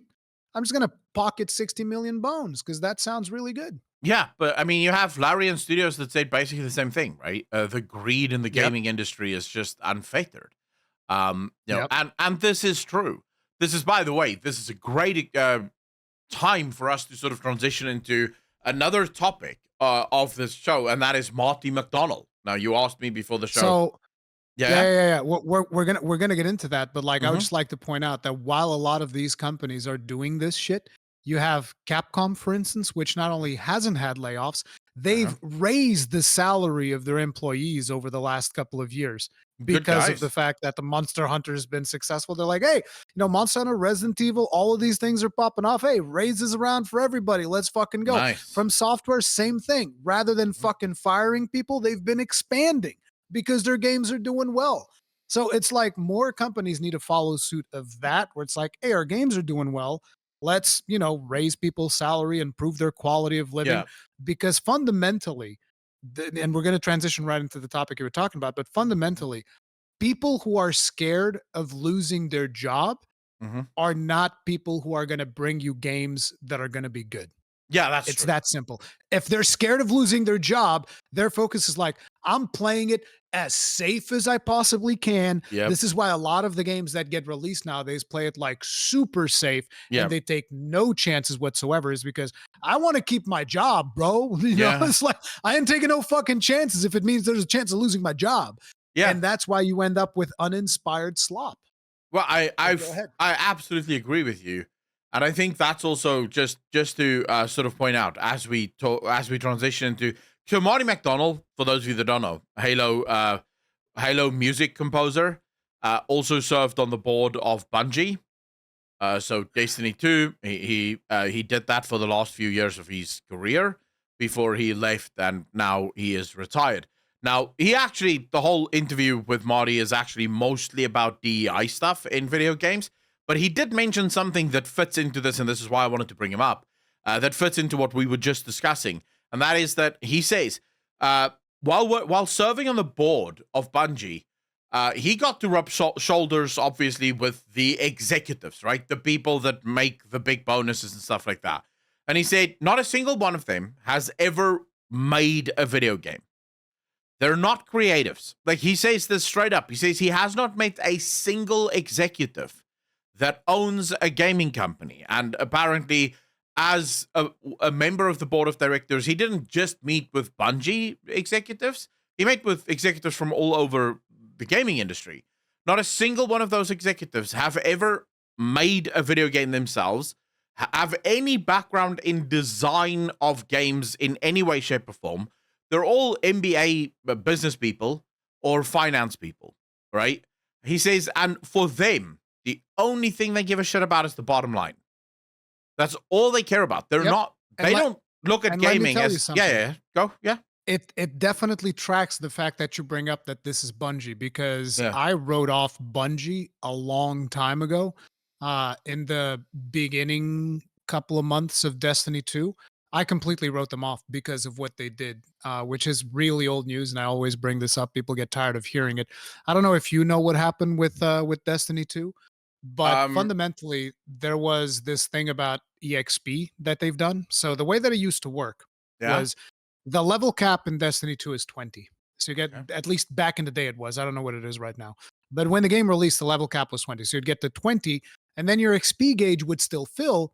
But every time that it would fill up, rather than you gaining a level, you would get one of these things which were engrams. And uh huh, engrams would have a chance of giving you like store items, if I okay, remember correctly. Either store items or store currency or something like that. It had something to do with the store, right? And so a lot of people that were super into the game, they would grind the XP to get those rewards, yeah, yeah, right? yeah. Now, me personally, I didn't do this. As a matter of fact, I actually really liked the way that Destiny worked, because it was very much a thing where you played about 5 hours a week and you could get all of the upgrades and rewards for your character, like all of the It's meaningful cool things. actually. And Yeah, so I was like, oh, this is great. I play 5 hours every week. I'm caught up and it's all good. So to yeah, me, the way that they were doing the system was perfect. mhm, But naturally, there's another group of players that like are super addicted to the game. So they'd be playing like, 10 hours a day and whatnot, nonstop. And they would be grinding EXP to get all of these store things. And eventually, Bungie made an event which increased your experience gain by a multiplier. And during this event, people started testing out like how much EXP they were getting. And they very quickly noticed, wait a minute, like I logged in earlier and I killed this amount of mobs and I gained the level. And then after that, I killed the same amount of mobs and I gained like half a level. And after that, I killed the same amount of mobs and I gained like a quarter of a level. What they're the not fuck is even going getting on? extra XP. So no, they were getting extra XP, but what they realized is that there was a built-in system that was giving you diminishing returns on EXP the longer you were logged in. Oh, They were shit. throttling your EXP gains based on how long you had been playing the game. That a lot of people probably don't even remember this. This was like fucking years ago, right? Yeah. And people pointed this out. They're like, "Hey, Bungie, what the fuck is going on?" And Bungie is like, "We never throttle your EXP. This is not. You guys are doing your calculations wrong." Blah blah. But you know how people are on Reddit. People are like, Oh, "No, yeah. fuck you. Like we can see it, especially Yeah. with this buff the EXP. We can definitely fucking see it." And then eventually they admitted it. They were like, "Yeah, actually we have been throttling EXP." So it's like they were Oh, throttling man. EXP. They lied about it. They got exposed, and only then they confessed to doing it. And I was like, "Nah, you guys showed your hand. Fuck y'all. I'm never trusting you guys again. I'm done. I'm done with y'all forever." Yeah. And I never went back. And in the following months, they tripled down on basically like most of the content being behind paywalls and shit like that. And Yeah. the stuff that you can buy from this, like everything that would launch would be stuff for the store. Yeah. And to give you an idea, you haven't been keeping up with Destiny 2, right? Because I'm going to give you something that's going to blow your fucking mind. No, You not haven't kept really. up with it, no? No, No? no, no. Okay. So imagine what it would be like, right? You're playing World of Warcraft, and usually with each expansion, you tend to get like, I don't know, 5, 8 new dungeons, something like that. Pretend Mhm. that instead of 5 or 8, you only got one, which is usually what Destiny gets, like one major dungeon per expansion pack, right? Okay. Now imagine that you buy that World of Warcraft expansion, And then you have to but the buy the dungeon dungeon? is a separate purchase. Oh, my dude.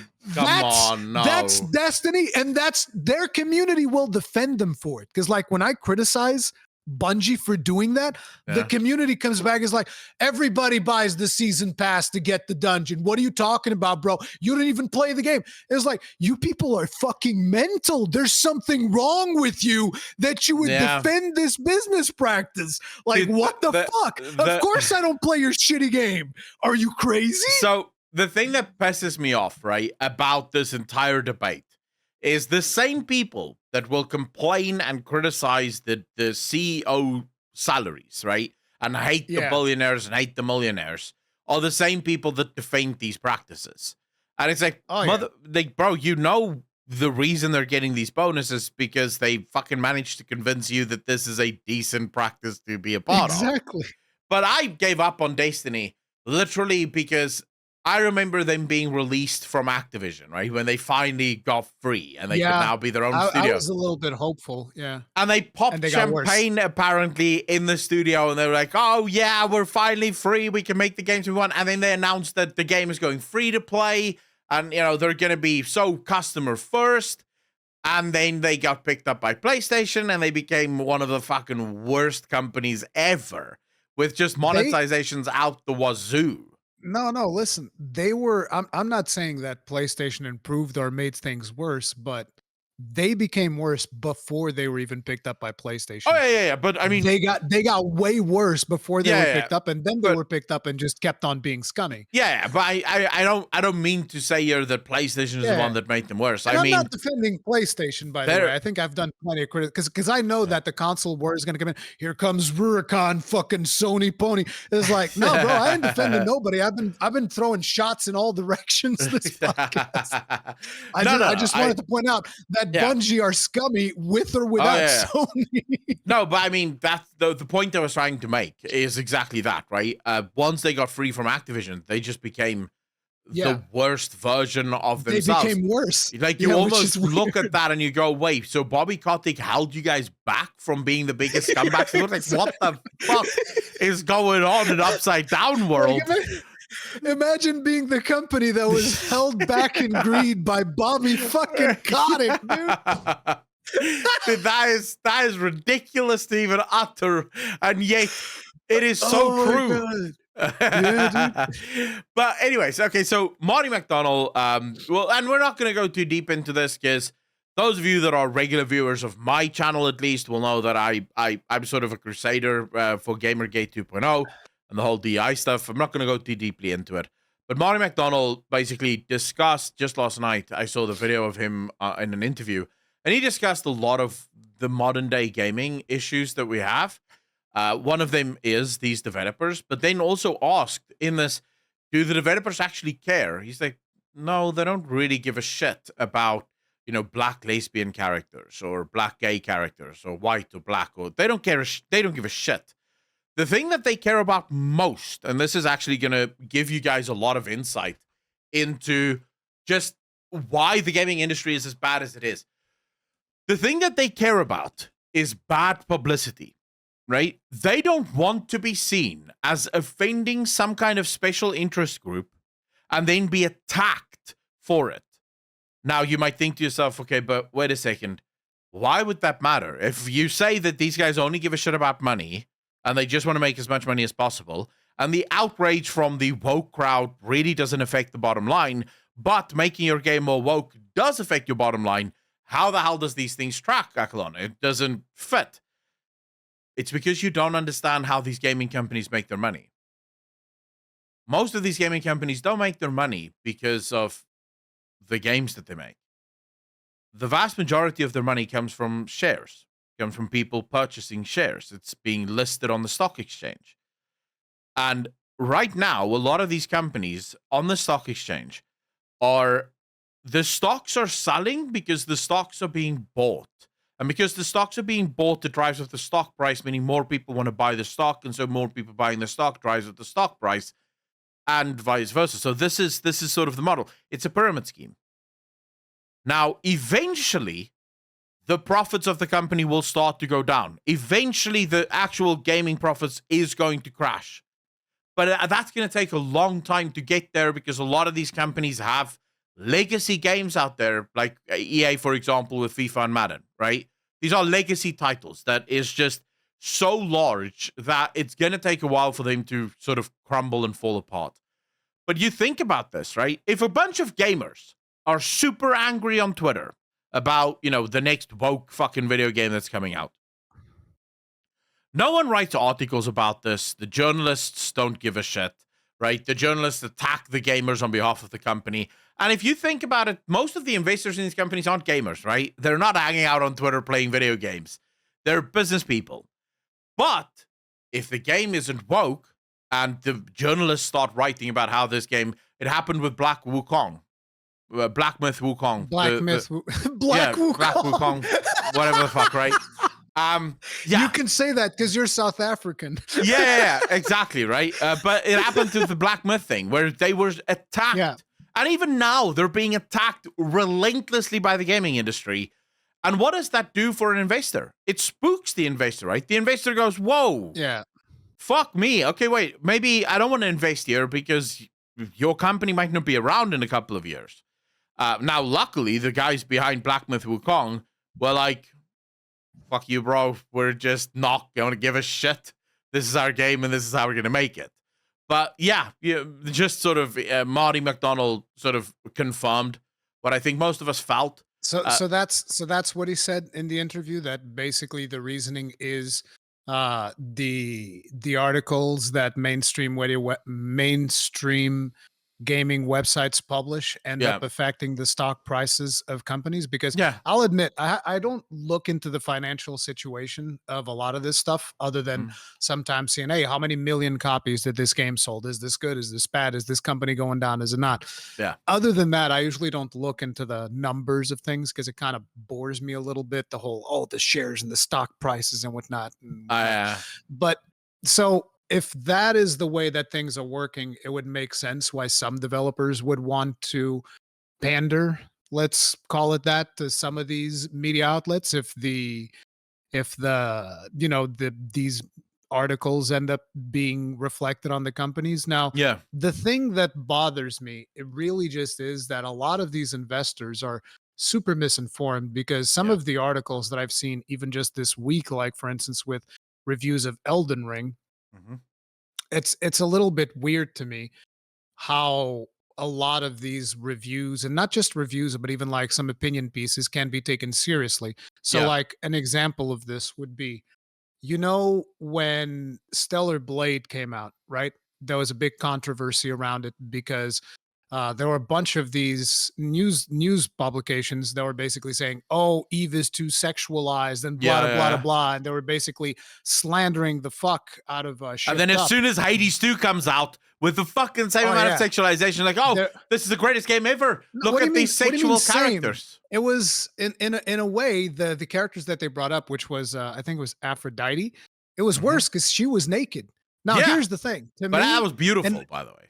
yeah, and here's the thing that really bothers me is that Hmm. like, look, I've interviewed Greg Kasavin. That doesn't mean that I know Greg Kasavin or that he's my friend or something like that. Hmm. But you get a vibe off of somebody when you're interviewing them, right? Yeah.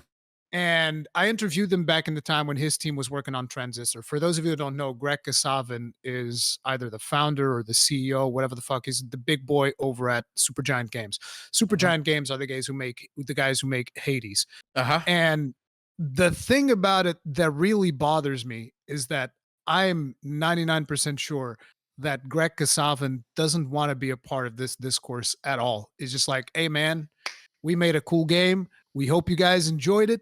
You know, here you go. Here's Hades 2. It's fucking awesome. I played Hades 2. Hades 2 is fucking phenomenal. I played Yeah. Hades 1. It's phenomenal. I played Transistor. It's phenomenal. I played Bastion. It's phenomenal. Like most of the shit that Supergiant Games puts out, the one game that I didn't play from them was Pyre.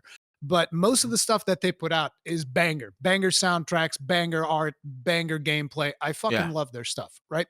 Yeah. And so it bothers me that a lot of these news reporters, I mean, whatever, journalists, that they pitched these two fan bases against one another. Because fundamentally, by doing this, they pitched the people who are into Hades against the people who are into Stellar Blade.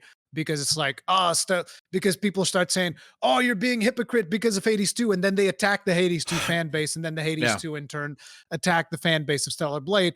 And for the publications, this is a good thing because, like, hey, now we have these groups of gamers attacking one another. We can report on how bad gamers are as a whole. We can Yeah. report on how the fan bases are toxic. And we can make all of these bullshit articles that would have never even happened if we Yeah. hadn't pitched them one against each other, right? Hmm. Which is fucking stupid because it's just animosity for the sake of animosity. Fundamentally, Yeah. it is hypocrisy because they were stating things like sexualizing Eve is bad, but sexualizing Greek gods in Hades is awesome. So Yeah. that's hypocrisy number one. There was another guy who was making articles, and he posted an article about Stellar Blade saying Hmm. like, oh man, the story of Stellar Blade suffers because they put Eve in really stupid costumes. And I'm reading this article, and by the way, I played the entirety of Stellar Blade Yeah. twice. And I'm reading this article. I'm like, wait a minute. They put Eve in costumes? No. You put Eve in Yeah. costumes. You choose the costumes that you craft. You choose the costumes the character is in. That is you. You're the one who gets to Yeah. choose that. So if you chose to have her in a fucking skimpy outfit and Yeah. that made the story worse for you, that's that's on you, buddy. Like, you know, nobody at Shift Up forced you to dress her in kinky ways. Yeah. You did that.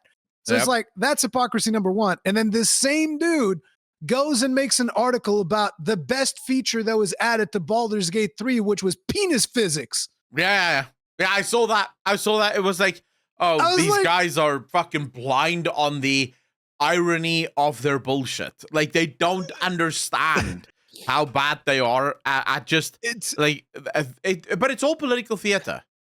You know, because it's absolutely ridiculous. So it's like, and then, you know, there was also the controversy of potentially Stellar Blade being censored by Sony, which I'm personally not sure if that was the case or not, because there were more revealing outfits than the ones who were censored. So I don't know if it was developer intent or if it was censorship. If it's censorship, I mean, I don't even give a shit about that. I don't care that much about that either. I feel like that was blown completely out of proportion, but that's not to say that the people who felt wronged were wrong to feel that way, because you know, they were like, no, I wanted the revealing outfit that was shown to me. This is the one that I wanted. This is bullshit. I can completely understand. And I believe that developers released different versions of that bunny outfit with the increased cleavage. But I think it still had the reduced the I don't know, crotch flaps, I'll call it. It still had crotch flaps. Yeah. But it's like, again, to me, this doesn't bother me, but I Hmm. understand where people were coming from when they were Yeah. making that argument. But fundamentally, a lot of it ends up coming from manufactured outrage because Yeah. a lot of the journalists, and I'm not saying all of them because this is one of the things that people tend to do because there are good gaming journalists out there. Absolutely. Who? And huh? Like who? Because I'm Gene one of Park, those that for think instance. they should all just be fired. No, Like no, gaming no, no. journalism should die. There's a couple of good ones, but it's like I don't know all their names. I know Gene Park because I speak with him from time to time. So Hmm. Gene Park is definitely a good one, but Okay. there's more. But the point is right. A lot of the gaming journalists do like reporting on things that are very divisive for the gaming community Yeah. because it does get clicks. So Mm. like one of the things that happened recently was with the Elden Ring reviews. Just two reviews that come to mind because I didn't watch all of them, but I watched some of them because I was curious. So Eurogamer gave it a 3 out of 5 for the Elden Ring DLC. Of course they did. You want to know? You want to They know why they probably gave it a would have three out of done five? lower if they could get away with it. Yeah. No, the reasons cited was the game is too handholdy Okay. Fuck me. All and right. it's also too hard. Well, how can those two things be true in the same sentence? Like, what the fuck are you talking about? Like, it's Exactly. either The too game is handholdy too or it's too handholdy hard. and it's also too hard. And the thing to me is that I understand why this person wrote this. It's because, you have like a week to review the game. There's a Mhm. lot of pressure. You haven't played the game in 2 years. You go into the DLC, you get fucking wrecked. And then you're just Mhm. getting wrecked on repeat. And you're with the pressure of, oh, I have to write this article by this deadline. And it just becomes a negative experience because you Yeah. have that pressure hanging over you. Now, one of the things that I did point out, because I received a review copy for Elden Ring DLC, is like, look, Bandai Namco even gave us all a guide. Like they not a guide on how to get through the entirety of the DLC, but a guide that had some tips on how you could get reasonably more powerful in the Mhm. beginning of the game. Because this person was struggling with like I think the final boss or whatever. And there's like a different upgrade system in this DLC All and right. wherein you really do need to upgrade your character because otherwise shit is just going to hit you super hard and it's going to be like playing the game on hard mode. And I just felt like because of the time pressure, this person probably just didn't have enough time to, to Yeah. power up properly, to learn properly, whatever. And that caused them to have a really negative impression of the game. Yeah. Which, whatever. I think that, look, if you want to give it a 3 out of 5, I think it's perfectly valid for you to do that, just like it's valid for me to then go on Twitter and say, I don't agree. But, it is what it is. Yeah. I think it's important to have some of those reviews, but I definitely disagree with them. Another one that bothered me a little bit was the review from Kotaku, Oh which my. is absolutely fucking hilarious. Because, Uh, like, for starters, the author talks about how in a review about Elden Ring, she talks about how she's been the victim of a harassment campaign for the last 4 months, and I'm oh just like, fuck. Okay. "Okay, Is whatever." that But it's like, Alyssa? That it Alyssa? is, Yeah. All right. it There we is. go. I thought. But Yeah. Fuck. anyway, listen, I'm not even gonna go there because I'm like, okay, you want to put that, you want to put a little personal touch in your article, you go do what you got to do. The thing that did bother me though is like I started reading the review and she goes like, so I entered the zone of the DLC and off in the distance I see the Halig tree. And I was like, the Halig tree? So you don't know Elden Ring lore, so this is going to mean nothing to you. No. But the Halig tree is another tree that exists in the game, in the base game, in an optional area that this person might have never even gone to. And this is a tree that was made for a very specific purpose, and this is Mhm. why that tree is there, and blah, blah, blah, blah. Yeah. And she describes the person who made the tree, which is right. So this person made this tree to do this thing. And I was like, yep, that's all correct information, except the tree you're looking at is not the fucking Halig tree. Right house, wrong street. So it's like I'm reading this review and she's done all of this research into this tree and she's describing what the tree is made for and what it's done. Uh, Except that's not the tree that's in the DLC. It's a different one. oh man. And the worst part about it is, that new upgrade system I told you about? Yeah. item that you use to upgrade yourself is fragments of the tree that she's looking at in the distance. Oh, so you should And fucking those fragments have the name of the tree it's the in Earth the tree, right? no. Something It's Earth tree. in the DLC. In the DLC, it's called the Skidoo tree or the Shadoo tree. I'm not sure how it's Should supposed to be okay. pronounced, but it's basically the Skidoo tree. That's how you write it. And it's like, that's what you're supposed to call. That's the Skidoo tree. And she's like, But no, it's the Haley tree. what's the shadow of the Earth tree about? So the tree in the base game is called the Earth tree. The big Oh, glowy okay. tree that you see, that's the Earth tree. So shadow of the Earth Shadow tree. of the Ah, Earth okay. tree I follow now. is where you go to, and there's another tree there. It's called Oh. the place is called the Shadow Realm. Mhm. And Skidoo, by the way, interesting piece of trivia. Skidoo in Old English means shadow. So Oh. basically, the tree in the DLC is referred to quite literally as the shadow tree. Shadow tree. But Okay. you know, the fact that this person just does all of this research on the Haley tree and then says, "Oh yeah, this is the Haley tree." I was like, "No, what do you mean? You write this on the opening paragraphs of your review. It's Yep. wrong." I mean, And that's it just bothers me. Like it just bothers me because like you don't need to be an Elden Ring lore buff. I don't think you need to. You can just, review the Yeah. game based on its gameplay. I think that is perfectly fine. yeah. But don't fake it. Because it's stupid. Yeah, but And there's going to be people who now start calling that thing the Haley tree because they're normies and they just read the Kotaku review. I They're don't like, think "Oh yeah, that- the Haley tree." It's like, I no, don't you think- idiot. I don't think anyone reads Kotaku. To be fair, the only reason Kotaku still has a job, has business, is because of YouTubers reading it, so we can make angry videos about Kotaku articles. Literally no one else reads fucking Kotaku because I mean. I can tell you now why she did it that way, because I don't think she even played Elden Ring. It's probably some fucking intern that works for Kotaku that had to play the game and then give her a bunch of notes. And there's a good bit that intern also really doesn't know what the fuck's going on. So they just sort of went trees in Elden Ring. Haley popped up first, and then they just copy pasted everything that the Wikipedia says and done. Right, here we go. We don't even have to worry about this anymore. So I don't That think actually might have happened. Yeah. That might have been the case. Now that I think about it, yeah, these people are too busy on Twitter calling everyone racist to be playing video games. They don't have time for that. Their games is Twitter and racism. But anyway, so I wanted to bring up the Marty Mcdonnell thing, but I do have to say though, in this, the one bulwark we have against all of this woke nonsense is, well, we have two really. The one is Asian games. So a lot of the Asian gaming studios are just not going along with this bullshit. And then number two, and this is perhaps the biggest one, is indie, right? Indie is just, dude, the amount of games that's coming out in the indie space that is almost now at AAA levels of graphics, of gameplay, of size, is ridiculous. So, for example, you have a company that, I don't know if you can still really refer to these guys as indie, because they started off super indie, but of course they've grown since then. I don't know if you know who 11-bit studios are.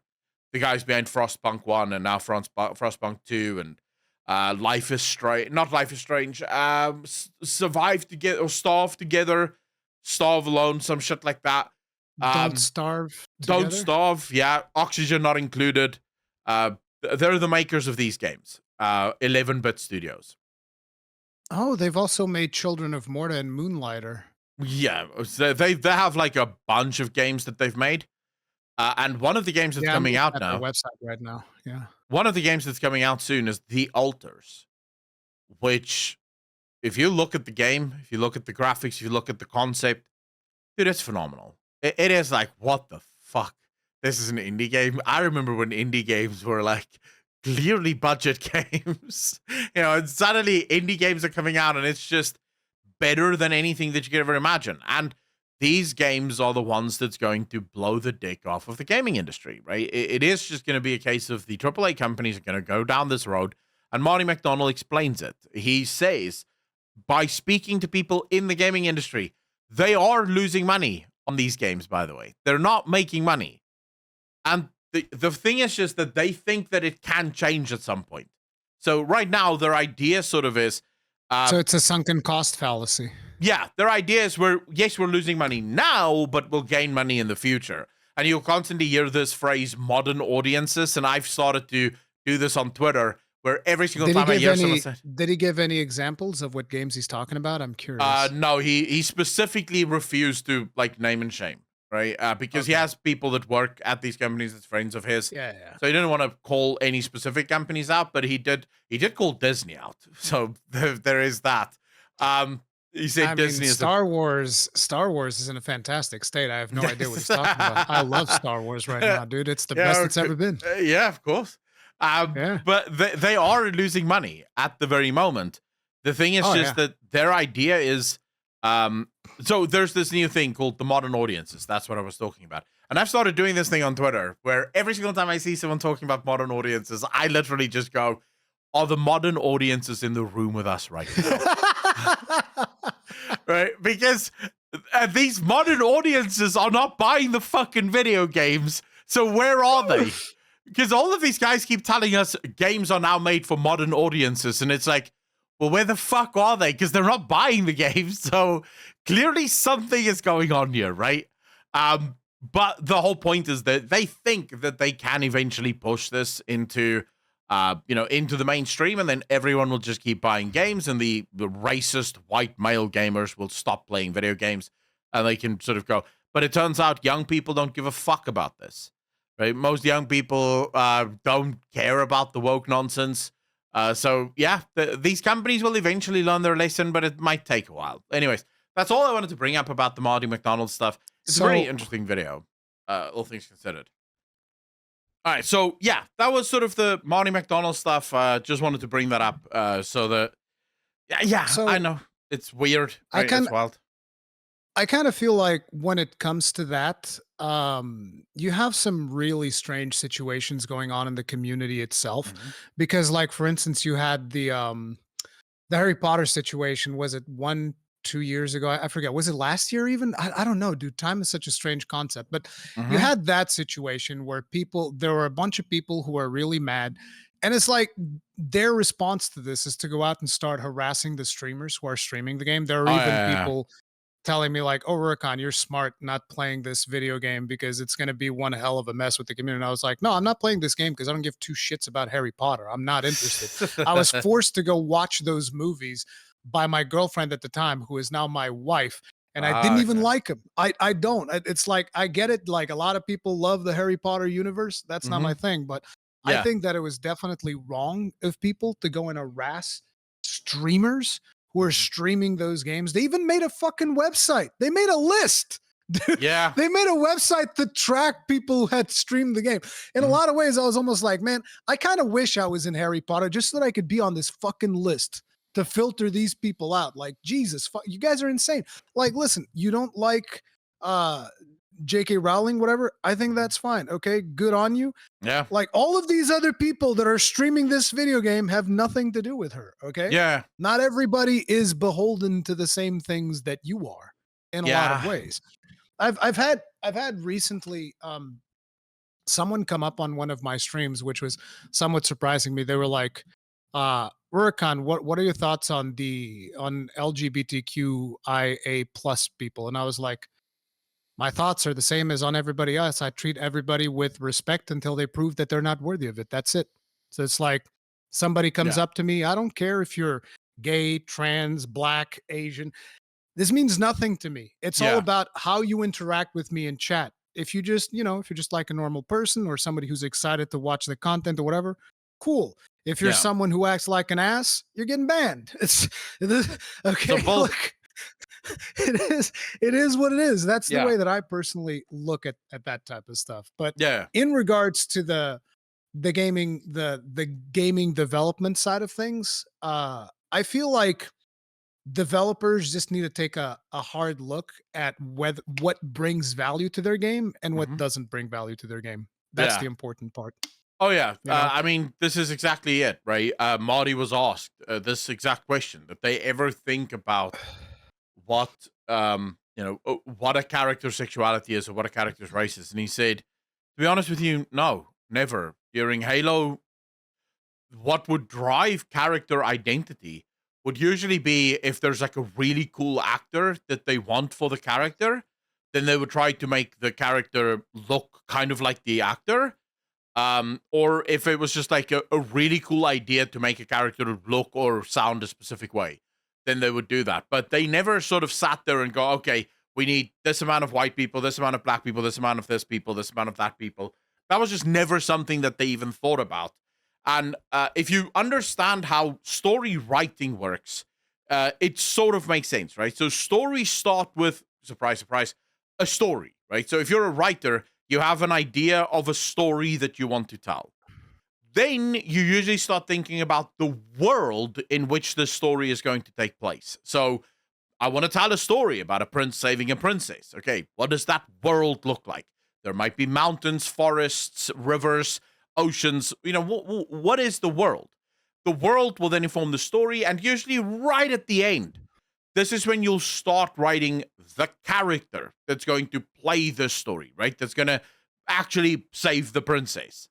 That happens right at the end. And one of the reasons it happens right at the end is because your story and your world will inform what this character looks like. So, for example, if it happens to be that my world that I envisioned resembles almost Africa in a way, I might go, right, I'm going to make my prince a black Zulu prince. Why? Because the world that I happen to craft is very similar to what Africa looks like. And I want this to be authentic, and it sort of sounds authentic to me. But if I manage to fucking craft a world that looks like Norway, I'm not going to make the prince black. It's clearly, you know, it's a completely different fucking character or a completely different world. And that's sort of how you have to approach these things. The story and the world informs what your characters will ultimately look like, sound like, and be like. But the problem with modern day gaming and these gaming journalists and just the whole sickness of the gaming industry, we flipped the script. We now only care about the characters. And what's more, and I said this yesterday during my video on this, a lot of the gaming characters today are designed in such a way that their most interesting trait, the character that you're playing with, their most interesting trait is the fact that they are either black or lesbian or gay, or like that's literally the only thing that makes the character interesting. Outside of that, the character has no interesting traits whatsoever, because you designed the character to only be interesting as a result of the fact of their sexuality. Not that it isn't interesting. Playing. Well, no, obviously, but none of us are playing the woke fucking games, right? And that leads us into what I would say, in order to wrap this up, because we're already almost at 2 hours, and I don't want the editor on her first ever edit to edit the 3-hour video. But this leads greatly into Dragon Age, the Veil That sounds God. like a she problem. Yeah. Sounds like a her problem. But I do quickly want to touch on Dragon Age, the Veil God. So listen, Mhm. before you go there, though, I would just like to point out, because I don't know if you've been following the reviews, because we talked about Elden Ring, and listen, did you know that Shadow of the Earth Tree is like one of the highest rated DLCs of all time? Wow. I'm not Brother, surprised, though. this is so much more than a DLC. Like, you know what you usually get with the DLC Mhm. is like, oh, here's like 5 hours of content. I'm 30 hours in and I haven't finished it. I've heard of people that put like 100 hours into this DLC. Fuck. Like, listen, there's so much content here. It's what I'm telling Yeah. you, bro. That's the genius of Miyazaki. Under promise and over deliver. He's like, Yeah. oh, it's about the same size as the first area in Elden Ring. And then we come out and we're like, yeah, if you stack it on top of each other 5 times, maybe. I will say, though, Elden Ring's got, listen, 95 on Metacritic, 94 on OpenCritic. That's the score, Wow. brother. I You will need to get say, into Elden Ring. You I need will. to.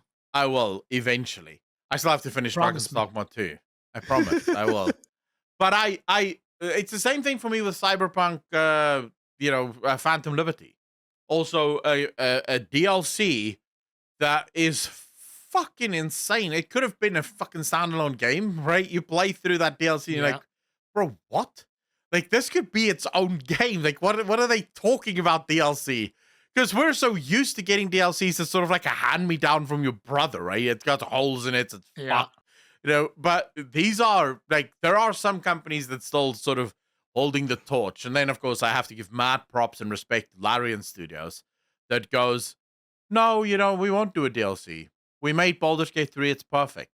We're just gonna leave it there, and we're never gonna make another Baldur's Gate game. And that's it, right? That is like It's done. madness. Yeah, that is like such big dick energy, yo. Like We just go, finished our game. yeah, we're done. We don't need to make more of this. I thought that was just incredible. But all right, very quickly on to Dragon Age Veilguard. I couldn't find the Yeah. second cinematic that you told me to watch.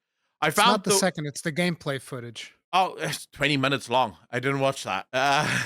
I'm sorry. I didn't watch that. I did watch the reveal trailer. It's fine. And I'll be honest with you, I've seen enough clips of the gameplay that I must admit, the trailer, dude, I was about semi. Like, whenever I would think about Dragon Age, I would be like, Were you big into Origins? Did you like Dragon Age Origins? I fucking loved Origins. Yeah, I figured you would have because of how much you are into RPG stories and shit like that. Oh, yeah. Origins is fucking top tier.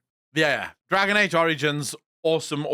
Even Dragon Age Inquisition, not that bad. You just have to get over the whole grind nonsense, but there are some mods that fix the grind by removing it and making an actual fucking game. If I kill the enemy, it's dead. But, overall, not a bad game. But, okay, so Veilguard, I was sort of like, I could feel the blood flow to my penis whenever I thought about the new Dragon Age. But then I saw the cinematic, and I was like, Insta, bro, I needed Viagra. It was dead. It had all fucking just disappeared. So wait, you hadn't seen it until I told you to watch it ahead of the podcast? No. The reveal trailer I watched literally the day they made the reveal trailer, right? So I saw it day one, and all the blood just shot out of my penis back into my brain, and I was like, fuck this, because the reveal trailer really didn't hit the spot. It felt like a mobile game. It felt like a Raid Shadow Legends kind of announcement fucking game. But then I saw some of the gameplay, and I will admit, the gameplay looks decent. It just, it doesn't look like Dragon Age. Yep. Pretty much. That's the problem. Yeah, it's good gameplay. Don't get me wrong. This is a great game. It looks like a really good game. But it's not Dragon Age. That's the vibe that you get when you look at that gameplay, which is why I wanted to talk about it. It's like you get this vibe from Origin, which was really, really good. I don't know if you played 2, but like, look, bro, 2 was ass. I'm sorry. 2 wasn't I did great. not like 2 at all. And 2 wasn't they great. tried making it into a Mass Effect game, and it completely missed the mark as far as I'm concerned. I know that some people liked it. I did not like it at all. And then you go to Inquisition. I couldn't get behind Inquisition because I got to the hinterlands, and I'm the type of guy that it's like, you give me a million things to do, and I'll do them. And then I started doing them, and I was like, this is boring. I don't want to do this anymore. And I stopped playing the game. So that's what happened with Inquisition for me. And then I look at this trailer, and first the gameplay trailer, I was like, the vibe is completely off. Yeah. The vibe of the cinematic trailer, completely off. Then I looked at the gameplay trailer. I actually watched the whole thing. And the gameplay trailer was not as bad as I expected, because after I saw the cinematic trailer, I was expecting this to be like, with the power of friendship, we all come together. Dude, I was expecting an autoplay. Raid Shadow Lynch autoplay. That's what it sounded like. Like, fuck it. Just send your guys out. They're going to do their own thing. You're just going to watch. That's what I fucking expected. Oh, man. No, but so I watched the cinematic, the gameplay trailer, and I was like, okay, so the art style I'm not the biggest fan of. The gameplay looks kind of okay, but it's no longer anything to do with Dragon Age Origins, or probably not even Inquisition at that point. No. It's very arcadey, and the thing is, it looks almost, the developers have said that it's going to be kind of like mission based. Yeah. And to me, it was like, well, yeah, of course. It used to be a multiplayer game because this was developed initially as a multiplayer game. So they grabbed all of those multiplayer things and made them single player, but the structure is still there. That's why it's missions. It was designed for you to be there and grind that same mission over and over with 3 other people, which just doesn't work in the Dragon Age franchise. If you wanted to do that, You should have made a separate game, like a different RPG. Like, hey, here's this action Yeah. RPG. Get together with people, play it, and people wouldn't have hated on it so much. And now they have like this. That's the vibe that I'm getting. They have like this corpse they're trying to reanimate. And it's Mhm. like, I might check it out because I think I'm a part of the EA creator program or whatever. So I can Mhm. probably get it for free, maybe. If I have to buy it, I don't think I'm playing it. Like, I'm sorry. No, I won't But either. it's one of those things that I'm willing to give it a shot because I think there's a chance it might be fun. Yeah. But at the same time, it doesn't feel like a Dragon Age game. That's No. that's what I got out of it. Yeah, I'm with you there. It's action combat, right? It's almost like a Yeah. super actiony like hybrid kind of thing. And it's like, wait a second. And I want people to understand this. At no point is that wrong, right? You can have Yeah. games like that, and that's perfect. But when we talk about genres, certain games fall into certain genres. And it is super important for the fan base of a game that the game's genre be preserved throughout the follow-up games. That doesn't mean that you can't do extra things. So for example, you play Mass Effect. Mass Effect 1 had its core gameplay, pretty shit, story, awesome.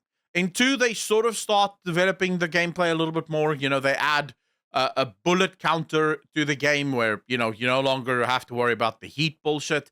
Now you have actual bullets. There's a little bit more depth that's being added, but they do ultimately decide, nah, the gear probably not as important in this one. In 3, they go balls to the wall, fix a lot of this, but the core gameplay of all 3 of those games are preserved throughout. So they did make the gameplay better towards the end, but it was still the same gameplay loop ultimately. What Dragon Age did, and this is the thing that I don't understand, it's like Dragon Age have not been able to figure out what it wants to be. In Origin, it's basically a CRPG in Origin, right? Then Yep. you get to 2, and it's a fucking action combat game. It's like, what the hell is this thing? Then you get to 3, and now it's sort of like an action combat CRPG hybrid, where it has this tactical camera that you can sort of use as if you're playing CRPG, but it's the worst tactical camera in the world because it's actually a top-down view, which is terrible for making decisions because the whole point is I need to be able to see the fucking battleground in order to make choices, but you can't because it's a top-down view. So no one ever uses tactical cam. And then they come out with the new one, Veilguard, and they're back to the fucking action combat. It's like, well, like, what do you want this game to be? At some point, you have to decide this because CRPG players do not necessarily like action combat games, and action combat players don't actually like CRPG games necessarily. So you are making a franchise, and people get attached to franchises, but you're Oh yeah. making it in so many different variants. It would be like if, From Software did the next Elden Ring, but it was actually a city builder. Rurikon would probably lose his fucking mind. He'd be like, wait, what? This is Elden Ring Miyazaki 2? would never do me dirty like this. He Yeah, would but never. I mean, you would actually be like, dude, they called it Elden Ring 2, and Yeah, now it's a it doesn't city make builder, sense. right? Like, It wouldn't why make is this sense at all. happening? Yeah. So that's the problem. And I think a lot of people need to remember that. I don't have high hopes for Dragon Age the Veil God, if I'm honest with you. Yeah, I don't have particularly high hopes for it No. as well. Like I don't expect it to be particularly phenomenal. But yeah, like I said, it's one of those things that I feel like you're only really going to get a good vibe of it when you get to Mm, play it because you need to yeah. see what it feels like to play. But it doesn't I don't think it will be what people would like it to be, Yeah. basically. That's pretty much where I land with that game, which Yeah. friggin' sucks. But It it does. is what it is. Speaking of We'll things that see. suck, ladies and What? gentlemen, it's the end. No, no, no, no. Wait, It has to be the end. wait. It's not the No, end. I have one more Oh, topic. we have one more topic. It's We not the have end. I was we have lying to to you. we have to talk about this one All because a right. week from now, I'm never going to talk about this game again, likely. Okay. What do you know about Life is Strange? You played Life is Strange? You like Life is Strange? I've never played it. I've seen some videos about it. I've seen some woke stuff about it, but I've never fucking played it. So it has a player base, Mhm. definitely. And I can, Yeah. because, people are really excited about Life is Strange. Uh-huh. So what does Square Enix do? Square Enix pulled a move that was so bad that I confused them for Ubisoft. Like in one of my streams, I actually said this fucking Ubisoft piece, and people were like, "Rurkon, Oh. this game's from Square Enix." I was like, "Wait, what? I All expect this right. type of shit from Ubisoft, though." Okay. So Life is Strange is a Square Enix game. And what Mhm. have they decided to do for the latest entry in the franchise? So you know how we have these different editions of video games? Because obviously you can't just buy the video game, Mm. because listen, video game development, Akalon, is just so brutally expensive. Yeah, it's fucking strange, bro. Like, you don't understand, okay?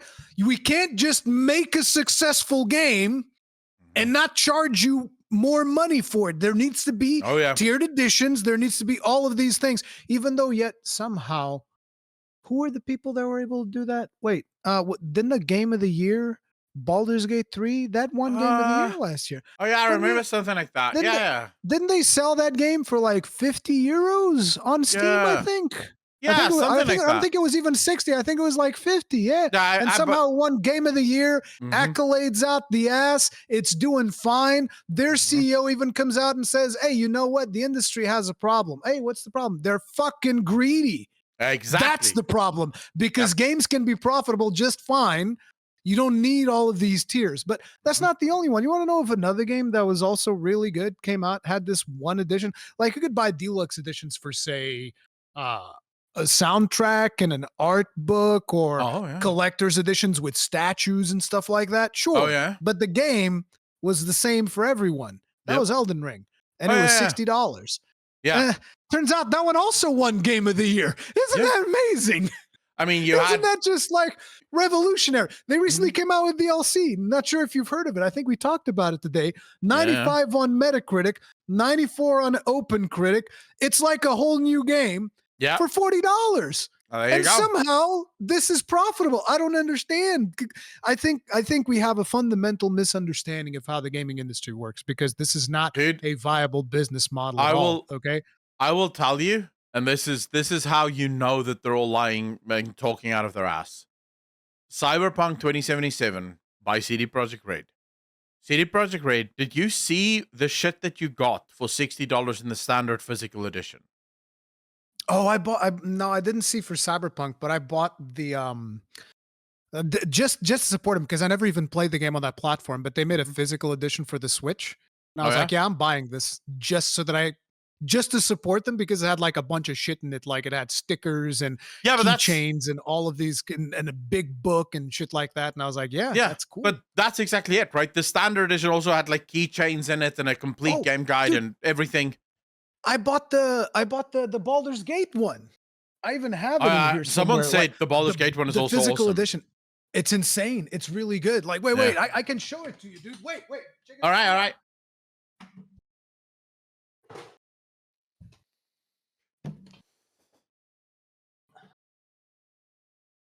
I'm not even gonna play this version because it's the PS5 version. I own it on PC already, so I'm not even Yeah. gonna play it. But like, look Oh, at this. It opens that is up and it has like, beautiful. dude, like, listen, it's got like this box that opens up like this, Oh and man. it's got like all of this cool shit. You got like is this a map? Yeah, you got a nice little map. Wow. And you have like a big ass poster that you can masturbate to, which is the Mind Oh, man. Flayer. You That have is like all beautiful. of these crazy stickers, Yeah, you and see, you but that's have the actual physical game. Wait, Yep. I'm not done. There's also a fucking soundtrack. And by the way, check out this soundtrack. Oh, here's another. Oh, I wish I could open it. I'm not gonna open it because it's still saran wrap. But Oh, like, yeah. you want to know what this has? This has 2 Blu-ray discs on there, which is a revolutionary thing that Ubisoft can't fucking do. They're like, no, bro, you need to connect to the internet to download it. They're like, no. There's 2 discs. You don't need the internet to download this thing. Wow. And then, so there's 2 discs on there. And then there's like 3 more discs on here for the soundtrack. And then there's still like these these like embroidered things that you can, so And like how all much of did you this pay for it? stuff. So the thing itself, I think, was either 80 or 70 euros, and then Uh-huh. it was whatchamacallit, the 20 euros for shipping Shipping. and whatnot, because I live in Right. fucking Portugal, so Yeah, it yeah. is what it is. I think shipping is cheaper for other place, but I'm like, bro, for the amount of money I paid for the shit that I got, not to mention just the game itself, which is a Mhm. super fucking amazing game. I'm like, Yeah. this is what a special edition is right here. Oh, yeah. This this is what a special edition is right here.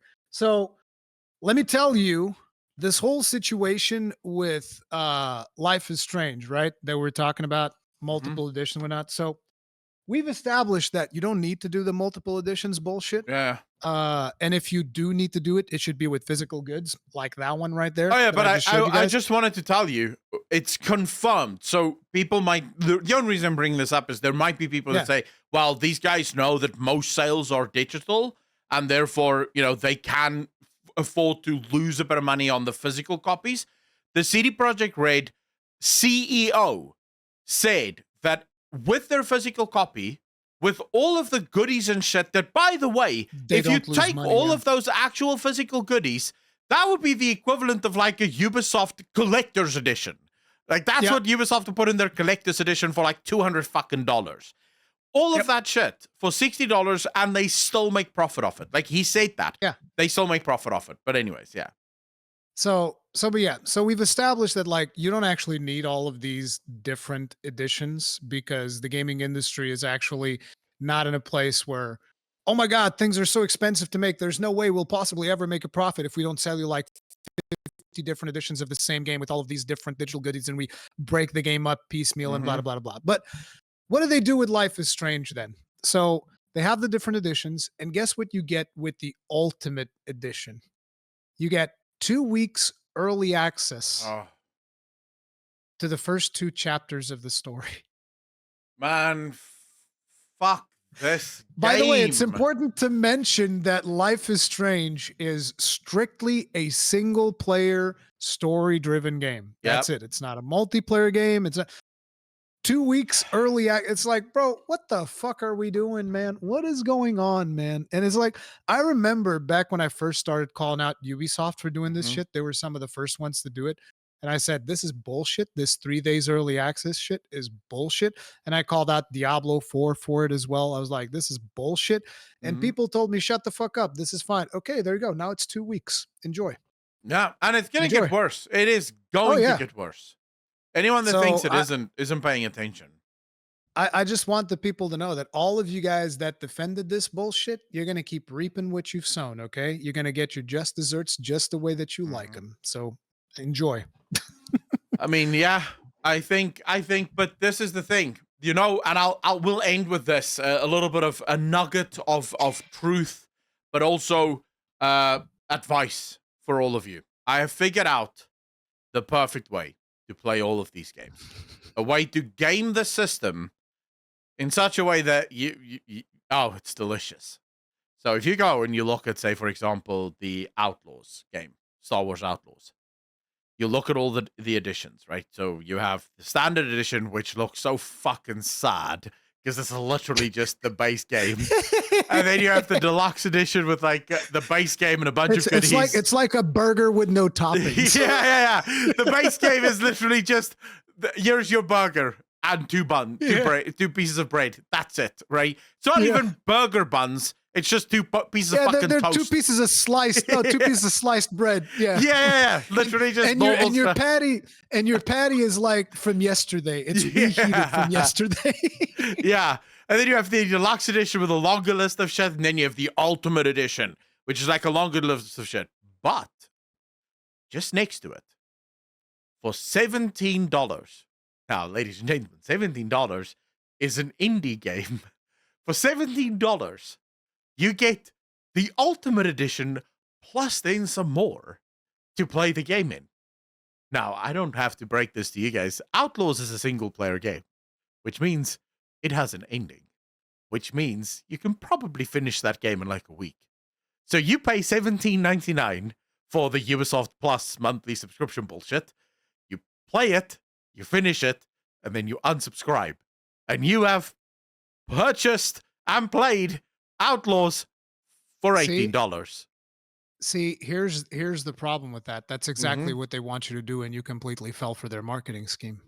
I don't think so, because their It is. idea is, Like, right? listen, Yeah. Echo. Just think of it like this. Mm-hmm. Why in the fuck is there $18 thing right next to the 131?